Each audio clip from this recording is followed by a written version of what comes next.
If you like the video, make sure to like, subscribe, and comment. For more videos like this. What are the scariest, spookiest, paranormal, or supernatural encounters you've had that convinced you they're absolutely real? In my late teens, I went camping by myself at a nearby lake. I'd basically bushwhacked to a remote part of the woods just off the shoreline of the lake. I grew up hiking and camping wherever I could get to, so I was used to the noises and calls animals will make in the woods at night. Sometime after I fell asleep, long enough for the small fire to die to embers, I woke up with this immediate awareness that I was not alone. I couldn't hear much over the bug noise of summer, but then I heard voices off behind me. I slowly threw as much dirt and rock onto what was left of the fire and waited. It sounded like someone whispering or talking low. I strained my ears, but the harder I listened, the more everything began to meld together. At one point it sounded like they were to my left, then minutes later, directly to my right. And once it sounded like the voices were tuning in and out like a radio, kinda quiet, then suddenly louder. I lay there motionless for hours. As the sun began to rise, I dozed off for a few hours. When I woke again, I packed up and crept back out of those woods. Just did not feel right. I haven't felt it since. I'm still uncomfortable with the story I'm about to tell. It happened when I was 6. Now I'm turning 61. Years later, when I was in recovery with a therapist, I was sent to a parapsychologist to help me understand my experience. I woke up in the middle of the night to someone calling my name. When I looked up in the dark, my older brother was fast asleep. In the doorway was a tall person who was completely dark. Yet darker than the room was. He had red eyes and wore a hat. I froze in fear, then went under the covers. He said nothing and made no sounds. Years later, I was told it was a shadow person, a traveler, an observer from another dimension.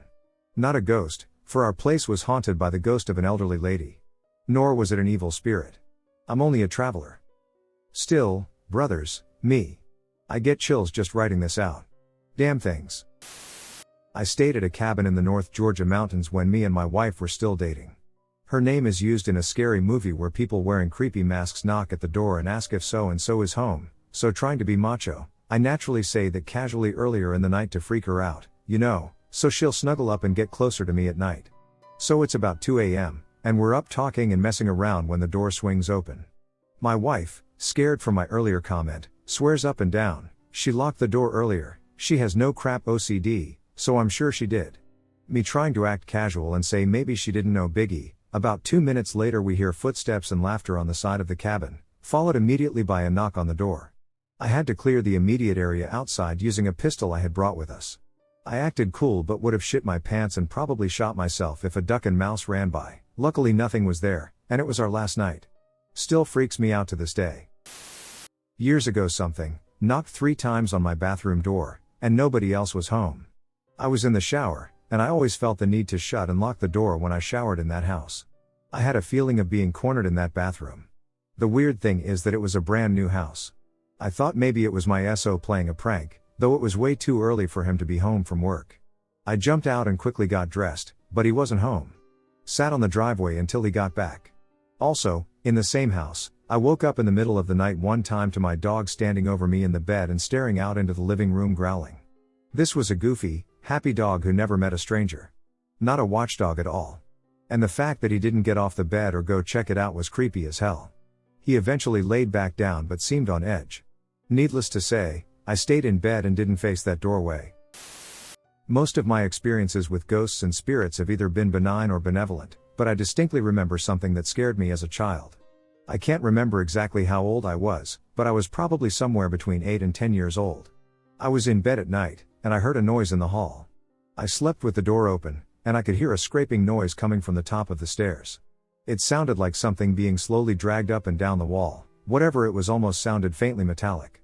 It wasn't particularly loud, but it was persistent and went on for several minutes. I finally plucked up the courage to get out of bed, and the sound stopped. I went downstairs and told my parents, and my mom came up, but she told me I must have been imagining things. She was much more skeptical back then, and told me to go back to bed. I did, and she went back downstairs, but a few minutes later the sound started again, this faint scraping sound on the wallpaper in the hall, slow and persistent. I stayed in bed and tried to ignore it, finally falling asleep. I never heard the sound again. Although it wasn't a dramatic or spectacular experience, 2 things scared me about the experience. Firstly, the slow, deliberate persistence of the sound, And I feel it was being done purposefully to scare me, and secondly, whatever it was knew to be quiet when I fetched my mom, only to start again when I was alone. That tells me whatever was on the hall landing was both aware and intelligent. I was probably 16 or 17 years old when I was riding my skidoo home from a party late one night. It was a full moon, a cloudless night, and the moon illuminated the hills and trees of the northern prairie landscape. I darted between forests along a well-known trail. Ahead was the river, but my trail crossed it in a place that was reliably frozen solid, especially in cold Februaries like this one. As I approached the river, my trail was a narrow path woven between poplar and black spruce. All of a sudden, a massive moose, silver in the moonlight, stepped into the trail, blocking my path completely. I hit the brake, nearly flying over the handlebars, but I was on a Bravo, so I wouldn't have ever had enough speed to fly off, and skidded to a stop just before the river. Shaking, I looked up and into the bush and saw absolutely no evidence of a moose. I figured maybe I was tired and that perhaps shouldn't have had a couple beers earlier on. I was still a bit out of sorts as I sat back down and started slowly towards the river. Except as soon as I saw the river, I saw that it was open. Had I not stopped, I would have hit the open water going too fast to stop in time, on a sled too small and slow to skip across it. At -20, I would have fallen into the river, all alone. If I'd made it out, nobody would have been there to help me. I certainly would have died. I've got no explanation for that moose. I'm pretty skeptical, I don't believe in ghosts. But that night, a moose saved my life. And if that is what ghosts are like, well, I'm not afraid of ghosts. When I was about 14 years old, I lived in Maryland, where there was an old cemetery. We'd play flashlight tag with our friends a lot at night, and a popular place to hide was the cemetery because most were too afraid to search there. I ran deeply into the cemetery and hid behind a tombstone for about 10 minutes, and then it started vibrating. The vibrating turned into the tombstone being really hot, so I stopped touching it. I was still trying to hide, I could see my friends, but suddenly I saw light. I thought it was a flashlight, but it was the front of the headstone glowing. There was an image of a little girl on it. It kept getting brighter until I moved away. I don't think she wanted us playing there, and it's always made me feel bad. Because I love the paranormal, and I wish she could just play with us. As soon as I moved far enough away, I saw an orb and then darkness. It was summer, about 90 degrees outside, and I suddenly felt freezing. I never went into that graveyard again. Not me but. Lived in a place overlooking a river with houses on the other side. My GF tells me her family had lived in a haunted house. She tells of seeing shadows of someone in other rooms, silverware missing only to be found in odd locations, the sound of someone walking on the stairs on the second floor, and she points out a house on the other side of the river. I didn't think much of it until 2 years later, when a family moved in next to me. After a few months, they told me about the last house they lived in and that they heard someone walking around upstairs, spoons and forks missing, found days later in strange spots. I asked where it was, and they pointed out the same house my ex-GF had told me about. Both families lived in the house for less than a year before leaving because of the ghosts. I used to be a property agent. I was alone in an old, empty house on the outskirts of Sydney. I was doing a condition report. I examined the walls, appliances, and other items before we decided to rent out the property. Big house. Old house. Empty house. No furniture. I was working in one of the bedrooms upstairs, checking the carpet, and was crouched on all fours with the report on the floor writing in it. These were the days when it was done on paper, and I was writing on the floor because there was no table. My mind was on my work when I suddenly felt this massive weight just fall on top of me. I felt like someone had jumped on me. No sound. No warning. Just this incredible weight slammed onto my back. I fell hard into the carpet, but quickly scrambled up and ran out of the room. When I glanced back into the empty room, I saw a sort of shadow/shimmer. It was only there for half a second and then vanished. I quickly left that house. I left the keys and everything behind. I told my boss that I wouldn't go back there. We did lease the property, and about 2 weeks into that tenancy, the tenants asked to move out. They claimed that the property was haunted and that strange events were occurring there. They'd wake up in the morning and find a dining room chair from downstairs sitting next to their bed, which was upstairs. They had no idea how it got there, and when they were alone in the house, they would experience strange sensations, like someone was touching them. Yesterday, I had a harrowing encounter, the likes of which I've never encountered in my generous stretch of experiences, facing the elusive Nag's Head beach creature. The moon was in complete authority, stars stubbornly shrouded behind the thick shroud of clouds. As the tide surreptitiously slid in, I saw, or rather sensed something.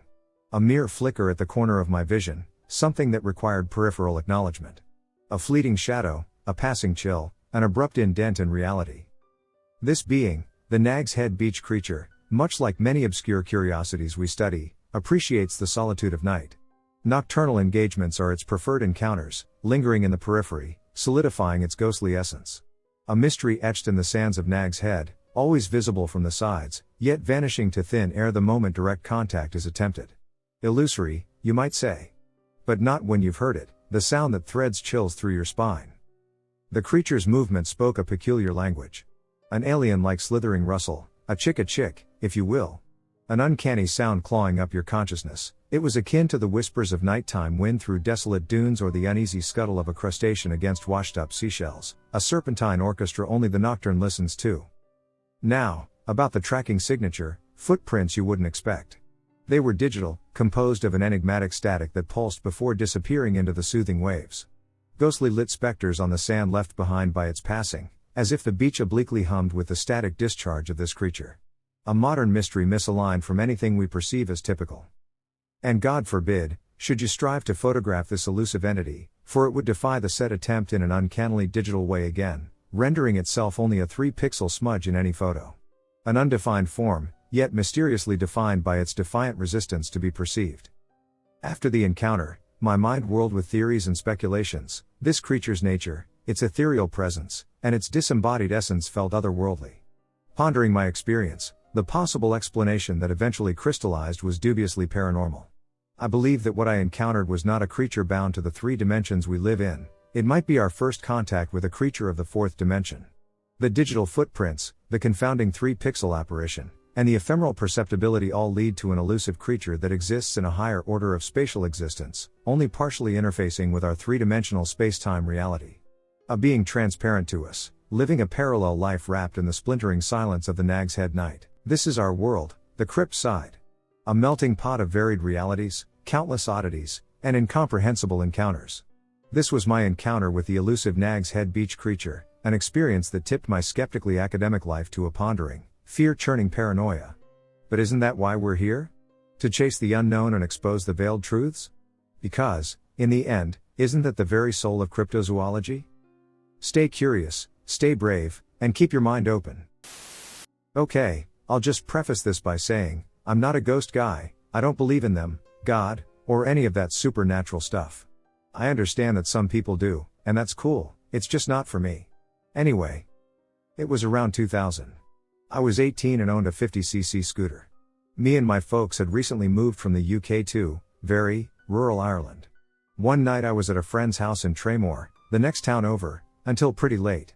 It would have been around 1 a.m. So I'm spinning home, but I'm absolutely busting for a piss. The winding, bumpy little country roads aren't helping. So I pull in, hop off the bike, and go to take a piss. I'm midstream, and I look ahead up the road.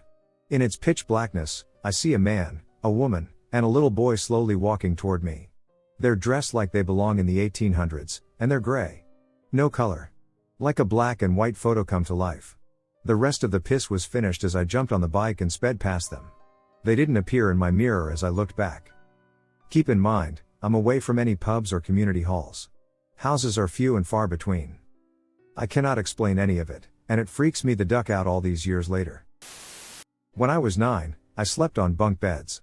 One day I was on the top bunk, I would switch between them as I please, and I woke up with the insatiable feeling that I needed to look out my window. So, I did. Went up to the window, peeked through the blinds, looked around, and nothing. Okay, whatever, time to go back to sleep. Oh wait. There is that insatiable feeling again. I peek through the curtains, and my heart sinks. There is a man in a black full-body coat and a black top hat. He is standing under the streetlight. I can't see any features, but based on his body shape, I could tell he was staring at me. I freaked out and jumped backwards. After a few seconds of regaining my courage, I looked out the window, and he was gone. Also, when I was about 10, I had a dog named Angel. She died in my lap. The doctor isn't sure but believes it was a heart attack. For about 4 months after her death. Every night at 11:30 p.m., like clockwork, I would hear her running up the stairs and into my sister's room. I was the only one in the family that could hear her. My last story. I was home alone. Around the age of 16, I had a dog. She is super calm and only barked when something scared her. She was upstairs barking like crazy. Naturally, I got scared. So I got out of the washroom, left the light on and the door open, walked upstairs to my dog, and saw she was barking at nothing. Still a little spooked, I grabbed a metal baseball bat that I had in my room. After grabbing it, I go back to my dog, and she just stares at me. Very intensely and quickly, she looks at the stairs. When she does that, I hear very loud footsteps from the floor below. I slowly and quietly make my way down the stairs, but I pause about halfway down. While walking, I immediately notice the bathroom door that I left open was closed. The light was also off. Because of the style of doorknob, I could also tell that the door was locked. This door could also be unlocked with a key in case of emergency. Elderly grandparents used to live with us. I grabbed the key and unlocked the door. Nobody.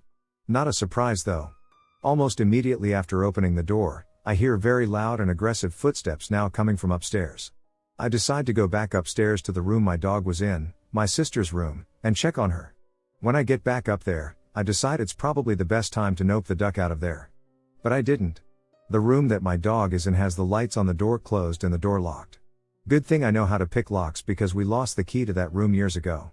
So yeah, there was no one in there, but some ghost ducking locked some doors in my house. The black thing. The house was definitely haunted, with paranormal events heard or witnessed by multiple people. Phantom babies crying.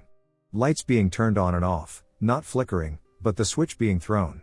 Dad extensively remodeled that house, turning the attic into 2 bedrooms and a bathroom.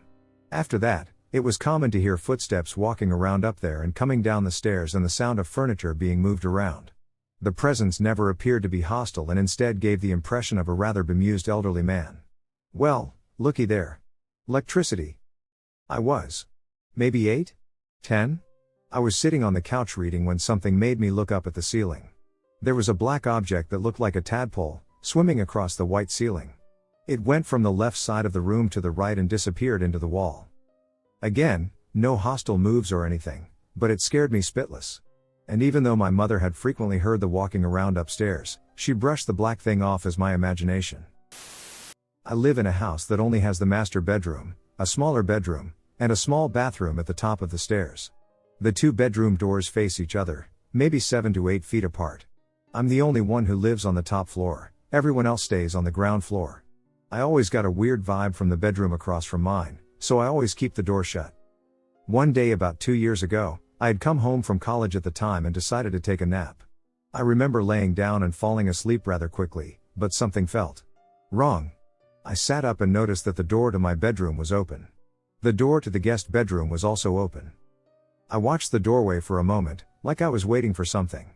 I didn't even know what I was waiting for, truthfully, but I waited. Surely enough, this thing bent itself down to stare back at me through the guest bedroom doorway. It was tall, way too tall for the size of the room. I only remember it having antlers and being very dark/shadowy in form. Also, its eyes. Its eyes were a very muted red tone and flat, like there was no other shape or feature of its face. I felt like it wanted to come into my room, but for whatever reason it couldn't. And it was pissed about it. We never exchanged anything verbally, but I remember calmly looking at it and reminding it that it was not welcome in my room, much less my house. I knew it was just waiting for an opportunity where my guard was down. And then I woke up. Both doors were closed, and everything was fine. I was spooked to hell and back, burnt so much incense I thought I was going to smoke out my entire family. I haven't seen or dreamt of it since, but lots of guests I brought into the house do not like that room. Whatever it was, I hope it's gone for good. I've had many experiences, but I'll tell you one that freaked me out because I wasn't the only witness. I was about 12 years old, and I was talking with my dad in his room. My mom was in the closet with the lights off, but we could clearly see her folding clothes. During our conversation, my dad had asked my mom a question but received no response. He eventually got to the point where he started to yell.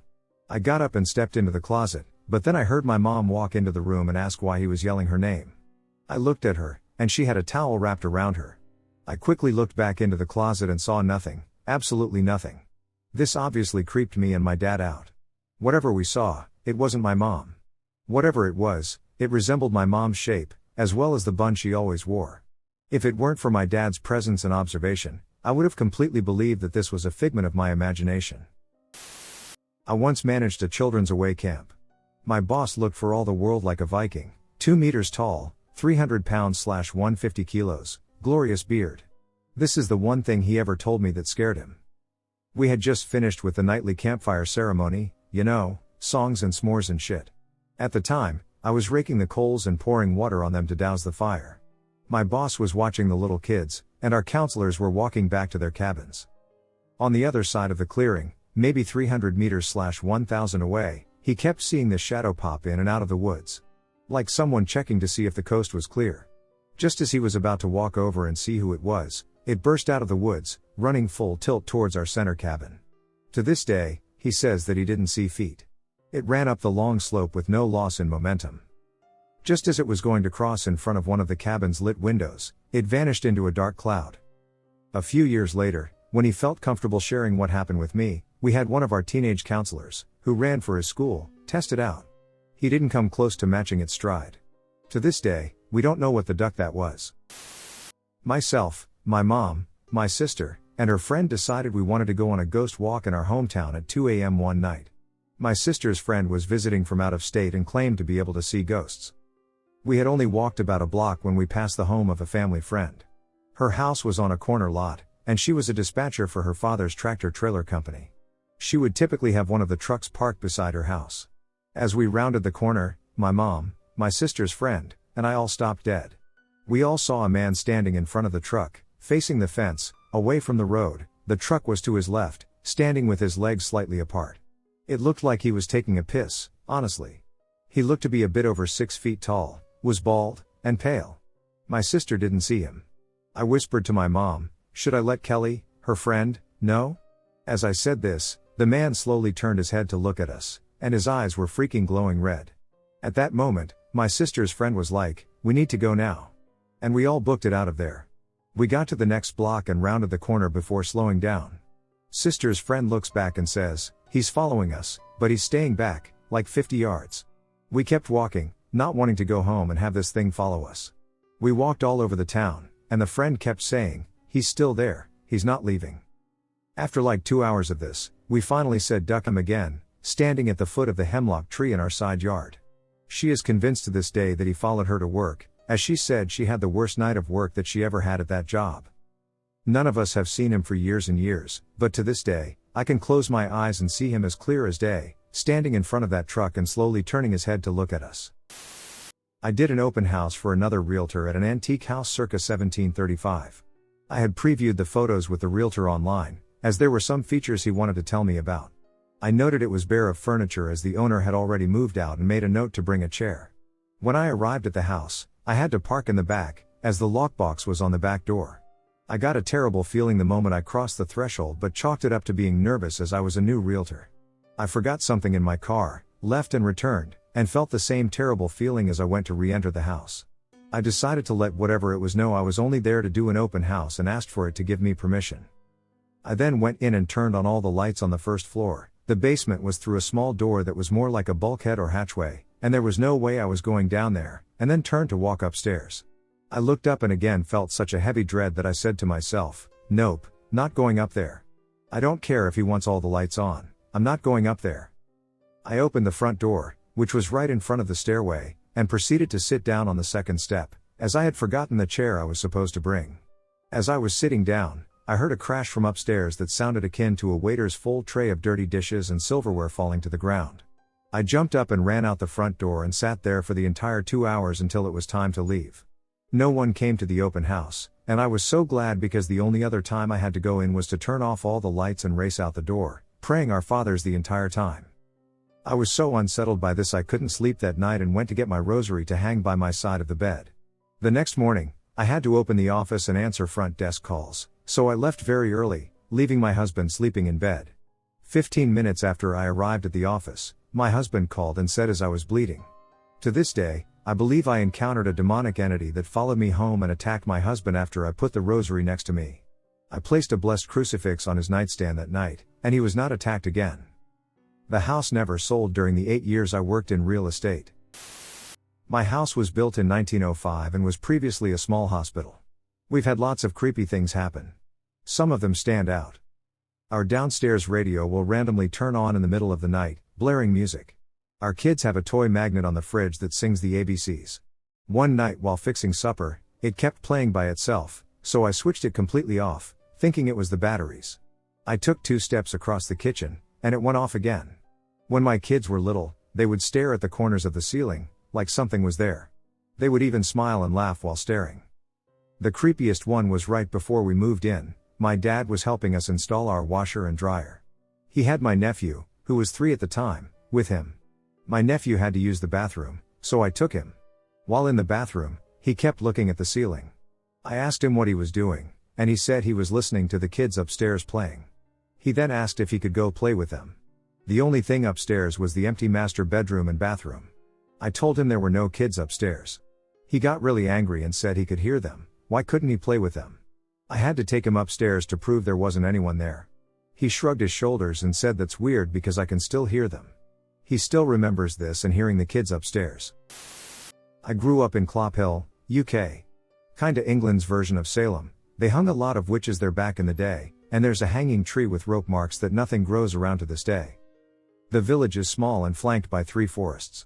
We used to walk my friend's dog every day in one of those 3 woods. We knew all the trails like the backs of our hands. One morning we took the dog out and decided to do a quick loop through one of the woods. It usually took about an hour, a sort of horseshoe shape. Totally clear, well-trodden path. We'd walked it hundreds of times. But that day, as we walked into the wood, something felt weird. Just off. We got on the path, and the dog, Jojo, was behaving oddly. She kept looking in the trees and growling, looking behind us and whimpering. Instead of running off like she usually did, she stuck close and behaved like she was afraid of something, but we couldn't see anything. We don't have wild cats or anything else. I remember at one point we reached a clearing that usually looked out over farmers' fields. But it was weird because there were old barns on it suddenly. My friend and I couldn't remember ever seeing those before but thought maybe we just never noticed or something. They were pretty far away, maybe we'd never really looked. But you'd think we would have seen them in all our walks. We continued and eventually got to the end of the trail, left the woods, and walked home. When we got there, my friend's mother was near frantic. She yelled at us for scaring her. She was about to call police. Our hour-long walk, which felt like an hour, had taken us 6. To this day, I have no explanation for what happened or how. Is there a rational explanation? Maybe. Did my friend and I really just lose track of time on a steady hour-long walk? We didn't stop except to look at those barns. Next time we did the walk, there were no barns, either. The hanging tree is in the center of that wood. The first place my husband and I lived in after we got married was a nightmare. We only lived there for 3 months before leaving suddenly due to odd occurrences and other landlord-related issues. When we moved in, the property included a cat. It belonged to the landlord's mother, whose house it was, but we took over his care because we love animals. He was an outdoor cat, but you could tell he wanted to come in. He would run up to the door but would never pass the threshold. He'd puff up and growl at seemingly nothing before taking off back to the yard. My husband and I both noticed sounds when we were alone or the other was asleep. Mostly the sounds of walking in unoccupied parts of the house and cabinets opening and closing. I would put something on the coffee table, turn to do something, and turn back to grab the thing, but it would be gone. I searched for an hour before finding it under the coffee table. It did not fall. It was under the table as if placed, and I looked there multiple times. I would see a figure of an elderly man in our master bathroom, but only ever briefly. My husband had human bite marks appear after mentioning leaving. He felt a sting and looked down at his arm, where we could see the bite mark forming. A friend of ours was going to stay with us and considered moving in to help us with rent. We set him up in one of our guest rooms and went to bed for the night. When we came out the next morning, he was huddled on our very small couch. He said that sometime in the night the bed felt like it was vibrating and a buzzing filled his head. He never went back in that room and declined to move in. Our last night at the house, my husband got fed up and yelled out to whatever was there to attack him and not me. I had a really bad day with stuff going missing and feeling watched. Something growled. When it did, I saw my husband's hair move like he was being blown on from behind. We had no heat or AC in the house, so it wasn't the vents. We left that night and came back the next day for our stuff. We never stayed another night. I have had a lot of experiences. The demonic is real, so I wasn't surprised by this at all. Growing up, I had a friend, and we were really close. As we slowly progressed towards adulthood, we grew apart because of his increasing fascination with the occult. He later on basically became an Aleister Crowley follower and summoned demons to help him get what he wanted. It just so happened that his birthday was on the Feast of the Assumption of the Blessed Virgin Mary, August 15th. Later on in my life, I ended up joining a Carmelite monastery in Wyoming. The monks only live off donations, so a deacon from another traditional Catholic order was there helping the monks and asked me if I wanted to go to the store to get some food for the monks, so I said sure, and we were talking about our lives and how we ended up where we were. I told him about my friend and that I was really concerned for his well-being, seeing as how he was deeply into the occult. That day just so happened to be his birthday, August 15th, the Feast of the Assumption.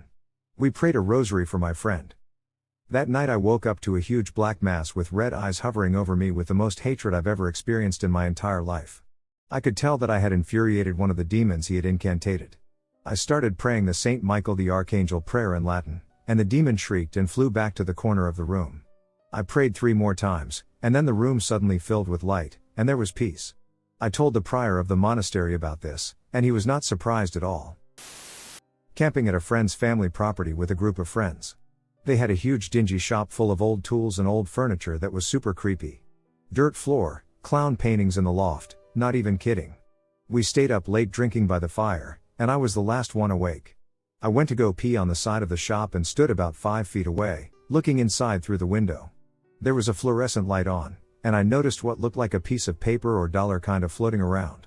I thought it was a moth at first, but it was moving in a very flowing figure 8 pattern that was very rhythmic. It reminded me of dangling a carrot. I watched it for maybe 20 seconds, which felt like forever. Then it quickly floated back to the dark corner of the shop. There was also a wooden chair near the corner that added to the creepiness. Could have been a moth, though. I sat back down by the fire to finish my beer and have a smoke. No one else was awake, so I played Robot Unicorn Attack 2 on my phone for a while. I noticed my friend Mark pop out of his tent to pee, then go back in to sleep. I decided sleep sounded good, so I went to my tent and fell asleep.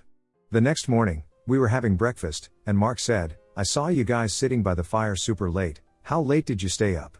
I told him I was probably around 2 or 3 a.m. Then he said, "Who was up with you?" I told him I was the last man standing. He said, "I got up to pee and saw you on your phone and 2 people over your shoulder watching you play." He said one person looked bigger, so he thought it was one of our friends, who was a bigger dude. He said the other person was taller and skinny, but none of us are noticeably tall or skinny. Freaked me out. We still camp at that property once a year, but I don't go shopping, and I go to sleep whenever my wife decides she's tired. I got lost in the Quivra River State Park in Missouri overnight wearing nothing but a swimsuit. It was summer, and we'd been tubing in the river all day drinking a bit. My friend and I didn't realize it was getting late. We got lost on our way back to the car, and once the sun had set, there was literally no light. The trees blocked out the moon and the stars, no light, no shadows, like an empty vacuum. No sounds, it's like everything turned off after the sun went down. You had to feel your way through the forest. Might as well have gone blind. The alcohol had skewed my internal compass, but the fear of being stuck in the forest sobered me up, and I felt like I had to at least try to find my way back. When the sun sets, the forest drops about 20 degrees or so in temperature. So not only could we not see, but we were freezing. At one point we got separated. I fell in the brush, broke my flip-flops, and sprained my ankle, so I could barely move anywhere. Honestly, I started questioning if I was going to make it out of those woods. We eventually found each other by following each other's voices and decided it would be best to just stay put until the sun rises. She fell asleep. I don't know how, because all I could think was that something was going to eat me.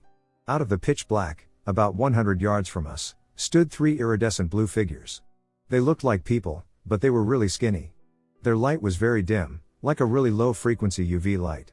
It was the first sign of light or shadow I'd seen since the sun had set. At first I just thought I was losing my mind, but I closed my eyes and opened them, and they were still there. They moved around a little bit like they were communicating with each other or something, but never got any closer to me. They just stood there watching me. The only way to describe them was that their movements were very wispy. In that forest, I was more terrified than I'd ever been in my life, but when I saw them, I suddenly felt safe. I feel like I should have been afraid of whatever it was, but I was so traumatized by everything that they brought me a strange kind of peace. It felt like they were looking out for me and that everything was going to be okay. I'll never forget that. When morning came, someone had sent out a search party, and eventually we were found, over a mile away from my car. Somehow we'd been turned in the opposite direction of my car and were so deep in the brush it took a 15-minute hike, on a sprained ankle, and 20 minutes on a 4-wheeler just to reach civilization. There was an EMT and our freaked out parents waiting for us. This was in 2011. Still no clue what it was that I saw. I was told a girl died in the park only a couple weeks before under the same circumstances. I'm glad we made it out alive. After my uncle died from cancer in 2012, I was grieving so much because I didn't get to really know him till he got sick. And he was an amazing man, but anyway, after he died, this happened a few weeks after the funeral, but the sadness was still there. I was home alone while my mom and sister left to get groceries. I was on the phone with a friend, and I heard something knock over. I'm thinking, hey, let me go check. And there was nothing there the first time, so I went back to talking to my friend, and I heard something else knock over, but louder this time. Then I went to the living room to check again, and I swear I was speechless. There he was, facing away from me. My friend asked if I was okay. And I remember saying, my uncle is in my living room, and I was shaking. And my friend said, the one who died? I felt fear, and I wasn't sure why, but I knew if it was my uncle that he wouldn't be facing away. So I started backing up slowly, and the figure kind of inched its way towards me. I hung up the phone and called my mom in tears. They rushed home, and I was hiding in the closet. I never told my mom what happened because the grief was fresh on her mind. It was her brother, but I did tell them I saw something that frightened me. Still to this day, I cannot get that sight out of my mind. My family knows this happened to me because they were involved, and my friends know I don't make shit up, but people don't believe me when I tell them what happened. Regardless if they believe me or not, I recommend them staying away from Ouija boards. My aunt died, my dad became depressed, and I bought an Ouija board to communicate. A couple neighbors came over, shit got weird, then I felt weird. I had this feeling of needing to move. It didn't make a difference what I was doing, eating, sleeping, working, in class. My body had to move. I can only compare it to a marionette doll. I felt like I had no control. If I didn't move, the feeling got stronger. I went without sleep for 5 days, couldn't eat due to nausea, skipped class, and didn't go to work. On the 5th day, in the middle of the night, I tried to eat something. I grabbed a knife. And the feeling went away. Weirded out, I put it down, walked away, and the feeling came back. I went to the knife drawer, grabbed a knife, and felt relief. The feeling went away. Freaked out, I ran and told my mom. It freaked her out, she ran me to the ER. The feeling got stronger. When they put me in a room, they ran some tests. Everything they did came back negative. By this time, the feelings had become so strong that my skin was crawling. I was so nauseous, I couldn't sit or lay down, so I paced around the room. My dad called his pastor because he had feelings. The pastor showed up, he did a blessing, he threw some holy water at me, and I felt relief. Nothing. No feelings of needing to move. Just peace. The pastor said I was being oppressed. This freaked my dad out. We still talk about it. The theory that a Ouija board will come back to you. It was recommended by the pastor to burn it, which my dad did. My grandfather asked my dad to help him clean out his apartment. My dad, being a good son, obliged. As they were cleaning, my grandfather says, I bought this cool toy, it's in the closet, we can play with it after we get done. My dad opened the closet door, looked down, and there it was, an Ouija board. Is it a coincidence? After what happened? It scared the shit out of him. He returned it, and we haven't seen one since. I do not believe in ghosts, the paranormal, or anything of the sort. Here's my story. I was camping at a lake. I took an afternoon hike around the area with my nephew. I go off trail quite often and do so towards the lake. I came across a crevice in the rocks and went into the area by taking off my backpack and squeezing through. The area was ringed entirely with boulders, and the crevice was the only way in. There were rocks/logs arranged around the fire pit in the middle. There was a structure, a primitive outhouse. Had to have been built in place and hand carried in, piece by piece. Inside the outhouse was a bucket with a child's cartoony potty on top, like you'd use for potty training. Sticks were hung all over, tied into figures like the Blair Witch. Stones stacked in little piles. The area was a good 20 yards off trail. It had this overwhelming sense of dread. My nephew, 13? At the time, I was also weirdly terrified and felt uneasy. We left and immediately heard voices. Remote area, there had been no other people around.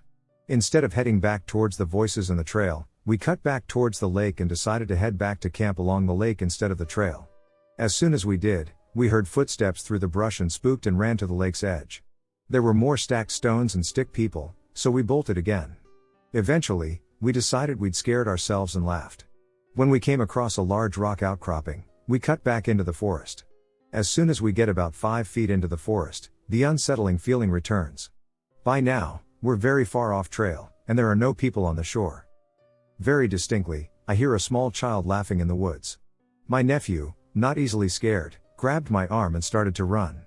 I hear more voices as we sprint to the shore. As soon as we hit the lake edge and cleared the forest, the hairs on the back of my neck went down, and it felt instantly warmer. We didn't go back into the woods and kept hearing footsteps following us. When we got near camp, we were both sweating and terrified and sprinted the last few hundred feet because we had to go through the forest. There was nobody around. We both heard it. We refused to go back to the area to prove there were sticks bound together or the hidden clearing with the rocks and figures in the woods. The rest of the people laughed, but we heard the laughter and footsteps and never saw anyone.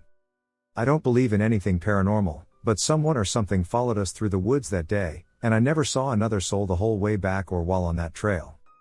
When my sister suggested that campground again, I refused. This is a true story that remains inexplicable to this day. Years ago, while I was a senior in high school, my friends and I decided we would go camping in the woods behind his house. The woods behind his house were attached to state land, and there wasn't anything in them for quite a long time. The three of us got a big tent from Walmart and filled our backups up with camping supplies, food, and a ton of weed and beer.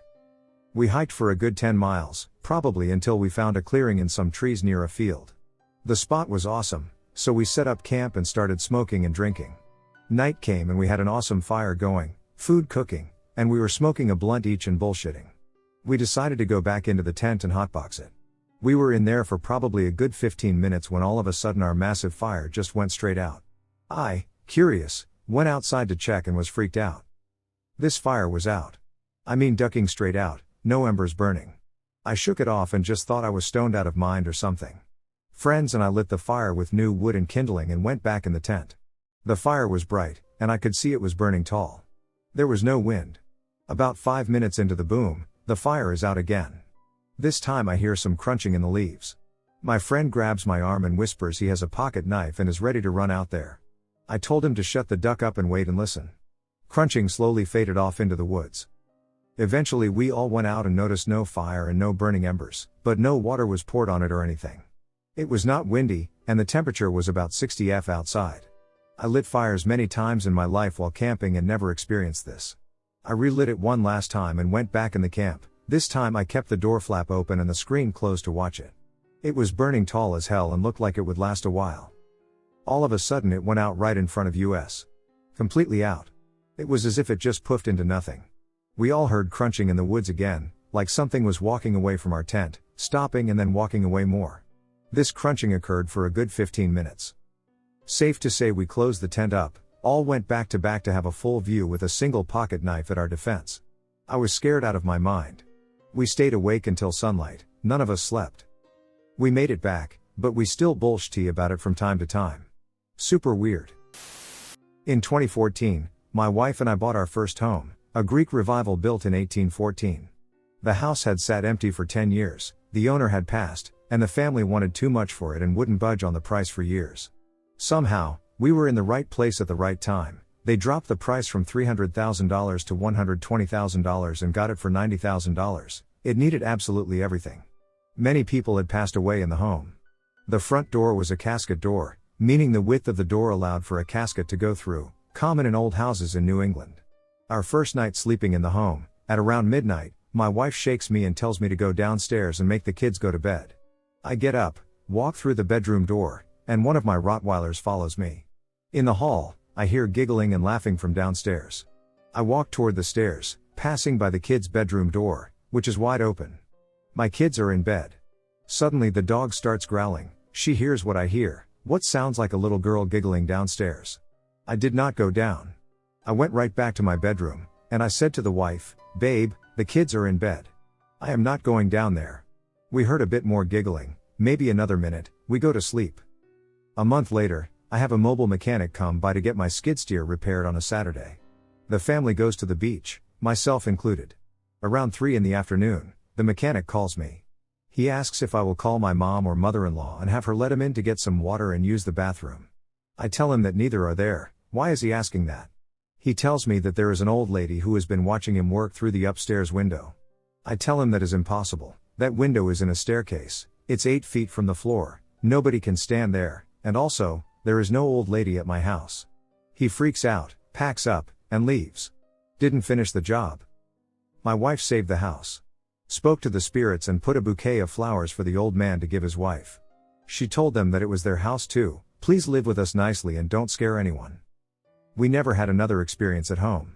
It was sold in 2020. Now, the new place we are in has no ghosts, but lots of orbs in the woods. I have even had them come up to the windows. The first time I thought it was an intruder with a flashlight, had the cops and everything. My big brother used to have an imaginary brother, and he would always play with him, but sometimes he would say, "Stop leaving me alone," or "No, I don't want to go to my room to play." My mom would ask him, "What's going on?" And he would say, "He won't leave me alone." Of course, my mom had no idea what he was talking about and thought it was just him being a kid with an imaginary friend. Well, a day after my brother's birthday, he had these balloons. Keep in mind that my brother is just a little kid, and he's obviously not tall, so he couldn't reach the plates, knives, forks, etc. It was around 10 to 11 p.m., and my mom heard the balloons pop, so she went outside, and my brother looked really scared, so my mom asked him, "What's happened? Did you pop the balloons?" And my brother said, freaking out, "No, it was him," pointing to his imaginary friend that my mom obviously couldn't see. My mom saw the knife next to the balloons and immediately knew that he was too short to reach any of those things, so she said, "Get out of my house," to my imaginary friend. Since my mom couldn't see him, she asked my brother if he had left already, and he said he had left and thanked my mom. Later, about 10 to 15 minutes later, my cousins came over, and my cousin said that he saw a woman in all white with her hair in front of her face at the front door. My brother said that that was his mom, and she opened the door. My cousins were already inside and asked my brother if she was still there, and my brother said yes and that she was mad. She started to yell for her to get out, and then she asked my brother if she was still here, and he said no. My brother is now 19 and says he still sometimes sees him in his mirror. Oh man, I love telling this story to people because they never believe me, and the group of people I was with at the time all remember it the same exact way. I was 16 going on 17, summer of my junior year of high school. Friday or Saturday night, you know, the usual, living it up, being the bad kids, having the time of our lives. Got some weed, needed somewhere to smoke it. Went to the state forest nearby. There were multiple round gravel lots around the perimeter of this forest for hunters and hikers to park in to enter the woods. The parking lots are maybe 5 or 6 cars big, not huge, and terrace, no driveway or anything, just gravel semicircles off the main road. On the south side of this forest, there's an old abandoned church. Looks like a church, but rumor has it that they were actually satanic members. That's made quite a name for itself among the paranormal communities and the locals alike. Apparently shadows chase you off the property, and you can see lights when you drive by or something. I never had any desire to go myself. Anyway, that's the background info on the location and setting. So we pull into this gravel lot, park's closed from dusk dawn. Technically we were trespassing, but we just needed somewhere to smoke. 5 of us in the truck, 2 guys up front, a guy, and 2 girls in the back. We cracked the windows, lit up, and were listening to music and hanging out. After we smoked, we were all feeling good but not too high by any stretch. We were all regular users, and we were all feeling fine. The kid in the back seat with us made a joke that it was too hot and crammed in the truck, and if we don't start it up to get some AC going, Hess going to climb into the bed of the truck. We all laugh, nobody wants the AC on, go right ahead. So he climbs into the bed of the truck through the back window, and we continue on with the chit-chat. All of a sudden he pops his head up and says, "Start the truck and get out of here now." The tone of his voice was bone-chilling, TBH, but they were all like, "Nah, dude, you're high, chilling out. We were in a parking lot, there's nobody here, we would have seen them pull up." He starts climbing back into the truck and is visibly shaking and says somebody is out here with us and we need to go. So we all finally agree, alright, fine. John Doe is scared shitless, we're out of weed anyway. Let's all head over John's house. We all heard some gravel, like someone was walking towards the truck, and it lit a fire under our butts, so to speak. We start the truck, turn the headlights on, and the parking lot is surrounded. We were in the middle of nowhere, parked in a state forest after dark, and the gravel parking lot is surrounded. I don't even know how many figures there were, it seemed like every gap in the trees was filled with a shadow. But they clearly weren't people. Almost like MIB, they seemed to be wearing black suits or cloaks. They were all white men, with bald heads but indiscernible features of their face or body. TBH, I don't know if they were men. I don't know if they were humans. But they had pale skin and no hair. We peeled out of that parking lot and talked about it the whole way home. We ended up calling it a night and all went our separate ways after that. Everybody says, "Oh, that forest is haunted, like it's no big deal, but that night is scarred into my brain. I was living in a rental house 10 years ago. The back door was leading to a narrow enclosure adjacent to which was the neighbor's house. Their bedroom was right next to it. There was a light bulb socket in that small backyard, but I never used that place for anything, so I never put a bulb there. At night, that place always remained very dark. One day, my neighbor told me they could hear movements in my backyard, like someone jumping down from the wall onto the concrete ground. They said it happened on multiple occasions, and they think it was probably a thief. So I bought a CFL bulb and went to put it there. The socket was very high, and I had to stand on a tall wooden stool to reach there. That night before I went to bed, I switched it on. The switch to the bulb was inside my house, and checked the backyard, which was now fully illuminated. The next morning I didn't go to the backyard and just switched off the light before going to work. On the second night, when I switched it on again before going to bed, there was no light, it remained dark. I tried multiple times, but there was no light. I thought the bulb was defective but was scared of the dark and the thief, so I didn't go to check that night and decided to check it in the morning. When I went there in the morning, the bulb was not in the socket. At first, I thought the thief stole it, but then I saw the bulb was on the ground completely undamaged. There was no way it could have survived a fall from that high, and why would the thief won't take the bulb with them? I took the bulb inside and checked, the bulb was working fine. I put the bulb back in the socket and went to work. It was the third night, and when I switched on the bulb, it was working. I went to bed. Around 3 a.m., I went to the back door and slightly opened it to see if the bulb was still working. It was pitch dark. I closed the door quickly and went to sleep. Next morning I found the bulb on the ground again undamaged.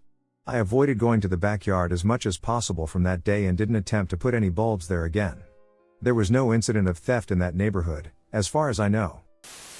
This story first takes place when I was 7. My mother, who worked at R.R. Donnelley Financial, had to drive a fair way to get there. Often, she would take me in the car with her to work. During the car ride, I would enjoy looking outside the car, as there was not much else to do. However, on 3 different occasions, I can remember seeing someone who didn't have a face. We are talking like fabric stretched over a softball here. The moment I looked at it, it also looked at me. And somehow they projected the emotions it was feeling onto me. I could tell they were all absolutely furious, as in, they would murder me if there were not 2 cars in the way. I would always duck back in the car because I was scared, but I could tell they were still looking at me. My last encounter is the most vivid of them all, both because I was 9 and the thing passed 2 feet away from me. Me and my mom were in the Huntington Beach Public Library. The 2 of us were walking along the bike trail in the back. When over the crest of a hill, another faceless individual was jogging towards me.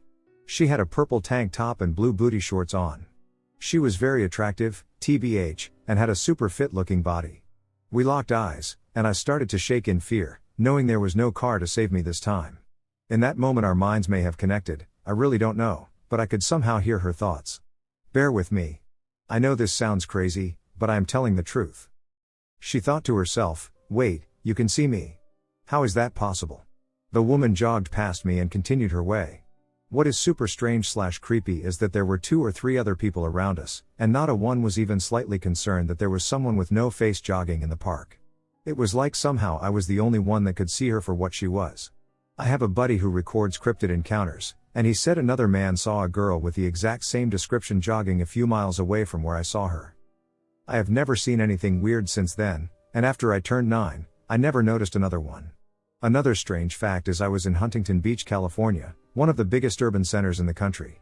Dozens and dozens of miles away from the woods. I think most of us have met one, we just couldn't tell because they were disguised. If any of you have also seen one of these, whatever they are, I would love to hear it. To this day, I still have no idea whatsoever what they have or what they want. The whole thing is one big thing? My parents moved together in 1983, they found a stray black cat in the barn. They adopted her, and a few years later, I was born. The idea of our cat being still around. A few years later, my mother, our 3rd cat by then, and I were in the kitchen. Mum prepared dinner, the cat just got his food, and we were talking about the day. For a moment, my mom and I looked through the kitchen door into the living room at the same time and saw the shadow, fast as a spark. We were like, did you see that, too? And lol, imagination. We stopped laughing when we looked at our cat. He stared in the living room's direction, petrified for seconds. Then he slowly started to walk out of the kitchen and intensely sniffed the exact spot where we had seen the shadow. It was super spooky seeing a pet reacting like that. We were always sure it was a trick of our human imagination since we loved our first cat so much and lived with her for such a long time, but obviously there was something not only visible for us.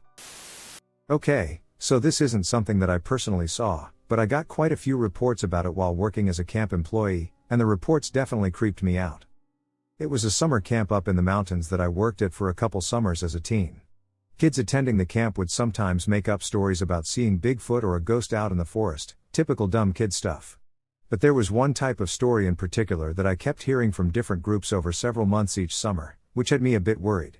The first time I heard of it was from one of the older camp employees recounting a story from many years prior. Apparently his girlfriend at the time was unable to sleep in her cabin because she thought she was being watched by something outside her window. She said it was a very large, black crow that would just sit by the window and stare at her, but in a strangely menacing way. Even when the blinds were closed, she'd open them back up hours later, and it would still be there, staring. She would sometimes see it in the forest, even during the day, sitting between the trees not making a sound and glaring at her. Its gaze followed her as she walked. She said it was the same crow. She was certain. Its eyes felt human, according to her. Well, those stories came up every couple weeks like clockwork. Some kids would one day become distant and quiet, not wanting to leave their cabin for activities. Sometimes they'd ask to go home early. Most wouldn't say why, I think because they knew no one would believe them. But occasionally, after prodding, they would admit that they were afraid of something they were seeing in the forest and around their cabin. All of these kids described pretty much the same thing. And it wasn't just kids, some of the other staff members claimed to have seen something similar as well. It was pretty simple to tell who was bullshitting and who wasn't. The ones who I think really did see something did not want to talk about it. They were very bothered by what they had been experiencing. They'd have awful nightmares, and they wouldn't want to be outside for long. I've seen plenty of birds up there, but they were just crows. They'd flap around, squawk, and shit, and that was it. I don't know why a crow would follow someone or stare at them for hours. That doesn't sound natural at all to me. I don't know what to make of it. It is such a silly story to hear the first time, but after hearing it again and again from people who have no way of knowing about it, you start to wonder. Especially after seeing how upset these people are. They didn't seem to be faking it for attention. It ruined their entire week. I grew up in a somewhat dangerous neighborhood. The house I grew up in was haunted and scary, but nothing like my friend's house. She moved a lot, and in high school they moved into a single-family house a few blocks away from me. I always felt a heavy, angry presence, and it really bothered not just me but my friend and her family as well. I couldn't stand being in her kitchen, as I always felt that I was being watched. We had to enter the house through the kitchen, and the stairs that led to her room were in the kitchen as well. Since it always made me uncomfortable, I would always rush out of there as soon as possible. One day I came over, and her grandmother let me in. I saw a man standing in her kitchen glaring at me, and her grandmother walked right past him, not acknowledging him.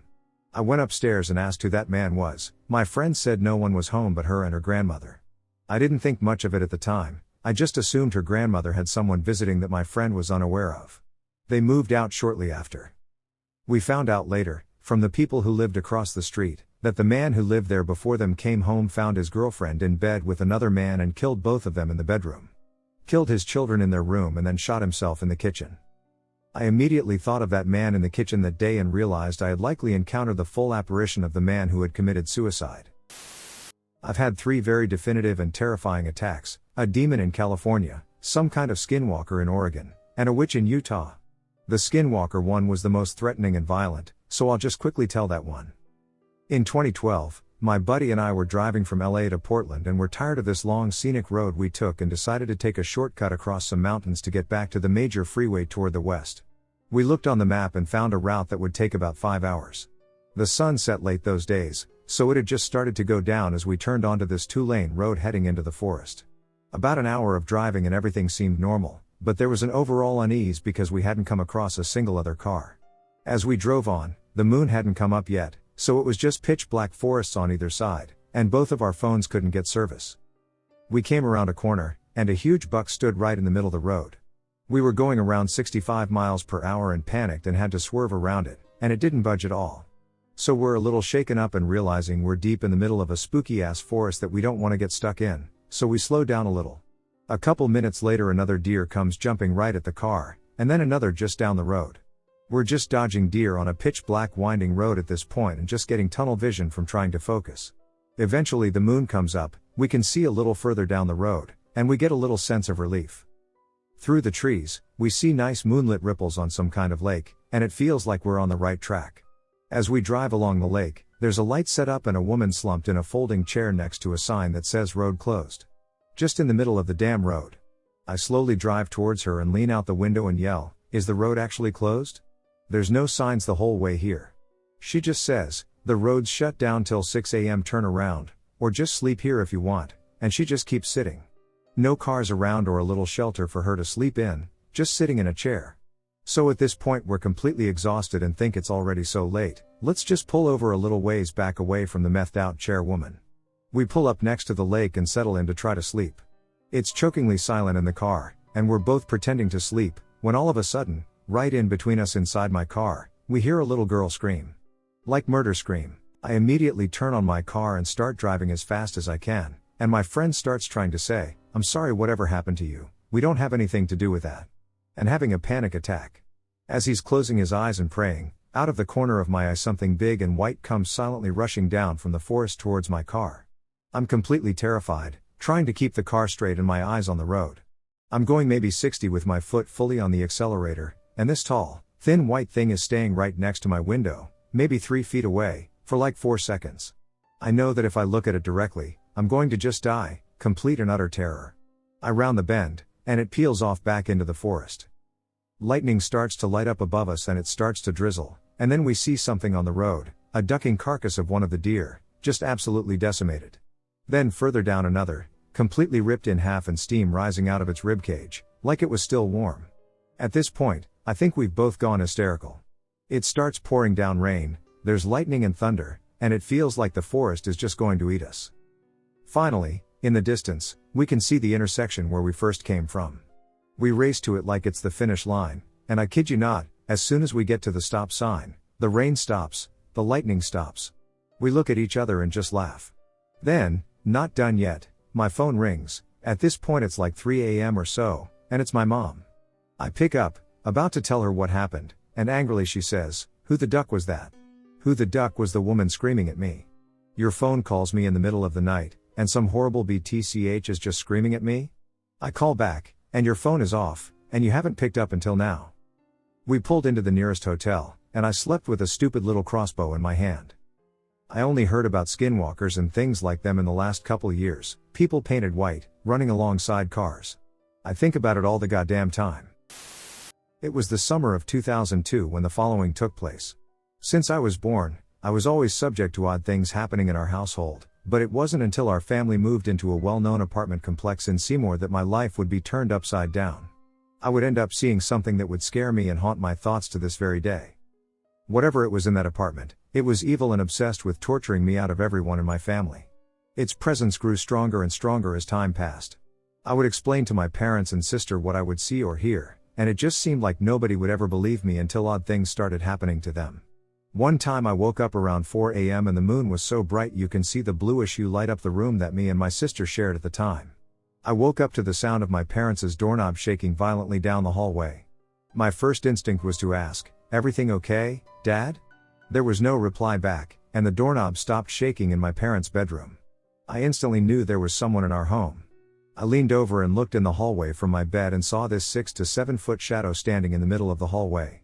No one in my family is over 5 feet 7 inches.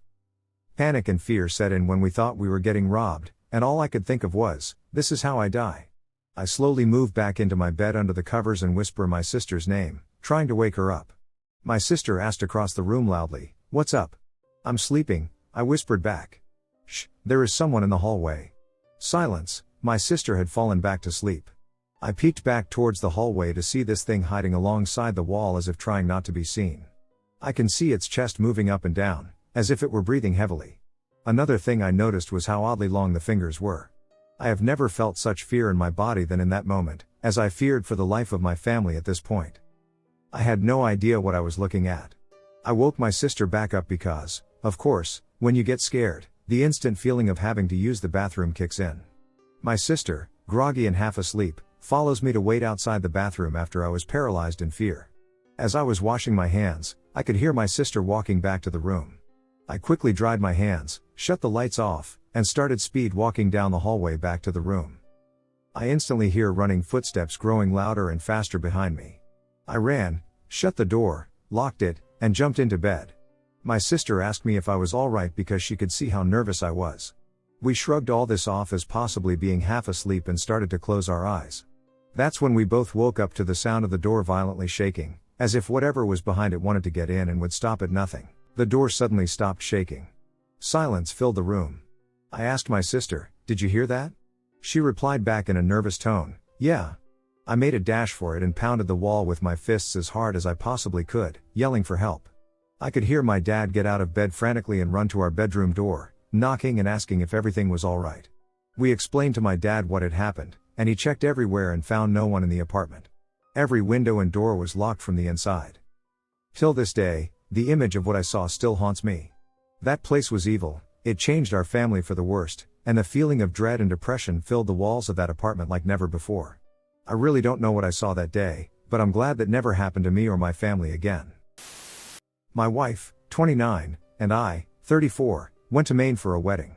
We flew into Boston and rented a car to drive up the coast to one of those small seaside towns you see in postcards with the lighthouse in the background.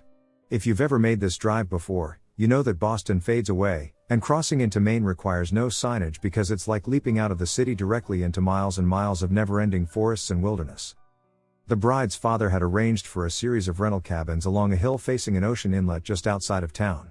Each cabin varied in size and was separated along the hill by anywhere from 30 to 60 yards, and each was partially hidden among more of those thick, ominous trees. What struck me about the property was how isolated it felt and how difficult it was to get from the long dirt road drive down approximately 3 or 4 flights worth of treacherous rocky steps just to get to the front door to our cabin. With no neighbors in sight and a rocky, treacherous hike to get down there, it felt pretty isolated and unlikely anybody would come into our little campsite. We caught up with friends, and slowly everyone made their way back to their respective cabin and bed for the evening. I, however, had just spent the week working in California, PST in the EST, and decided I'd get some work done on my laptop before heading off to bed. I also took advantage of the opportunity to post up on a rocking chair on the porch. At this point the porch was pitch black, and the only light came from the moon on the water and the soft glow from my laptop. About 25 minutes had passed, and all was pretty normal until I heard something moving through the brush and trees just down the small footpath to the next cabin. At first I didn't think much of it. Woods, nighttime, small critters, maybe my compatriot in the next cabin. Who cares? So I shook it off and glanced at my watch, noting the time being about 2 a.m. Then I heard it again, only this time it was much louder and much closer. It felt like something massive was coming down the hill in the trees, and it was knocking large branches down that then tumbled down the hill in a cascade of rocks and summer leaves. Instantly, I was filled with an intense sense of dread. The kind of dread you may only feel a few times in your life where your body freezes in place, but your adrenaline explodes underneath, making your senses go wild and the tips of your fingers go numb. Something told me to get out of there. Immediately I closed my laptop and quietly went inside and locked our cabin door. It took a bit to fall asleep that night. The next day we jumped on a ferry and went to an awesome island off the coast to go on a hike with the group and to take some photos together. We were sitting around the small island brewery and were discussing our weekend living arrangements when I commented about my experience with the creature in the woods the previous evening. The bride's cousin, 30-ish M, across from me, whom I had just met the day before, went white and his eyes big as saucers. He asked me if this happened around 2 a.m.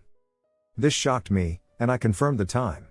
He was embarrassed to tell us his story because he'd just met us, and at the time, he was in a bit of shock and thought he'd imagined the entire thing. He was laying alone in his small solo cabin down the way from us, reading his book in the dark.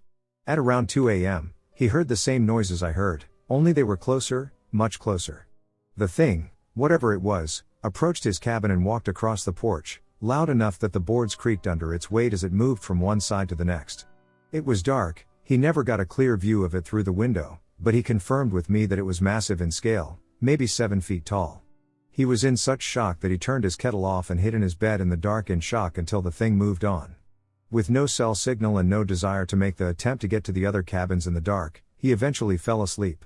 After telling us that story, he slept the next night on the couch in a cabin he shared with other members of the family. The solo cabin left empty. The funny thing is I made Bigfoot jokes on the way in, and we even stopped near a museum for the creature. I never thought I'd actually have a close encounter with what could have been described as one. It was probably about 9 to 10 years ago. I was back in my hometown, visiting family on a random weekend. An old friend and I had run into each other and made plans to meet up later that night. There was a place about 5 minutes from my family's land that was a hangout spot when we were younger. It was literally just a place to park, off a dirt road, out in the sticks, that kind of place. Nobody went down there anymore, but after a night of shooting the shit, we went down to reminisce on old high school/college memories. We go to this place, and it's pitch black. You're in the woods near an old schoolhouse foundation and a creek bed that is dry except for like 1 month a year when it rains really bad. So we're just on the tailgate, chatting, laughing, and, clear as day, we hear what we can only describe as children giggling. So we get a little creeped out, walk over towards the school foundation, and then this super loud bell ringing sound happens right where the school would have been. We looked at each other, and we're both a little freaked but decide we're just imagining things. So we go back to the truck. And it happened again, but this time you heard what sounded like kids on a playground. It was shrieking and screaming. It was the absolute creepiest feeling. My skin was crawling. So we left. Since then, people have reported the same thing in the area, and some have even said they can see the forms of kids playing near the schoolhouse. I'd never heard it until after I went. But I have never gone back after dark. Damn. Where do I start with this one? I've got a few stories that really changed my perspective on the paranormal. There are times when I'll be jamming out to music and I'll feel the vibrations of someone walking through the house, and I'll remove one of my earphones and listen for anything and ask if my sister or dad is home. It's a 50-50 chance that I'll get a reply back or not, so I learn to ignore it and go back to jamming out to music and working. But the stuff that screws me up the most is when I get a tug on my hoodie and I have to pull my hoodie back so I'm not choking, only to have it get tugged again. Sometimes I'll hear someone call my name, and I'll look around and ask them what? And I'll never get a reply. Doesn't help I'm home alone often. I'm pretty sure everyone sees something run by in the corner of their eye, but what you don't see every day is someone poking their head out of your room in the dark and running in and out of your room. Sometimes all the lights in my room will flicker, and I'll ask whoever is doing that to stop, and it just randomly stops, and I'm always like, thanks? I'm just confused half of the time. There was one time I woke up randomly in the night to a painting my sister did, which flew off my wall and onto the floor. So, like a normal person, I get up and put it back on my wall, scroll on my phone for a bit, and try to go back to sleep. Apparently anytime I try to go back to sleep, the painting will fly off the wall again. I didn't fall asleep until 6 a.m. Another example is when I woke up in the middle of the night to use the bathroom, and there was a random old lady just standing there. I simply turned around and walked back to my room. I'll never forget the sight of her standing in the shadows of the bathroom, staring back at me. I couldn't see her face that well since it was dark, but I could tell it was an old woman. Not the best of nights. I see this random cat in the house when I pass by doorways. I have 3 other cats in the house, but none of them have this ginger tan coat. I would always back up and look into the room to see nothing there and just shrug it off as my imagination. Only seen it 2 to 3 times. I'm pretty sure it's my pet cat's brother/sister that my dad accidentally hit with his car when I was little. I think it was my aunt that caused the house to get haunted since she played in Ouija board in my sister's room before either one of us was born. She still refuses to sleep in that room after a nightmare she had in there. It doesn't help that she said a black hooded figure ran at her before she woke up because when I slept in there, in the corner of that stupid room is just a random shadow person with a hood, staring at me and slowly moving around the room. I woke up once with the thing standing directly over me, while my sister slept on the bottom bunk. I just sort of waved at it and stared at it for a bit before I went back to sleep. I saw it most nights I slept in that room and just shrugged it off from me being tired until my aunt told that story.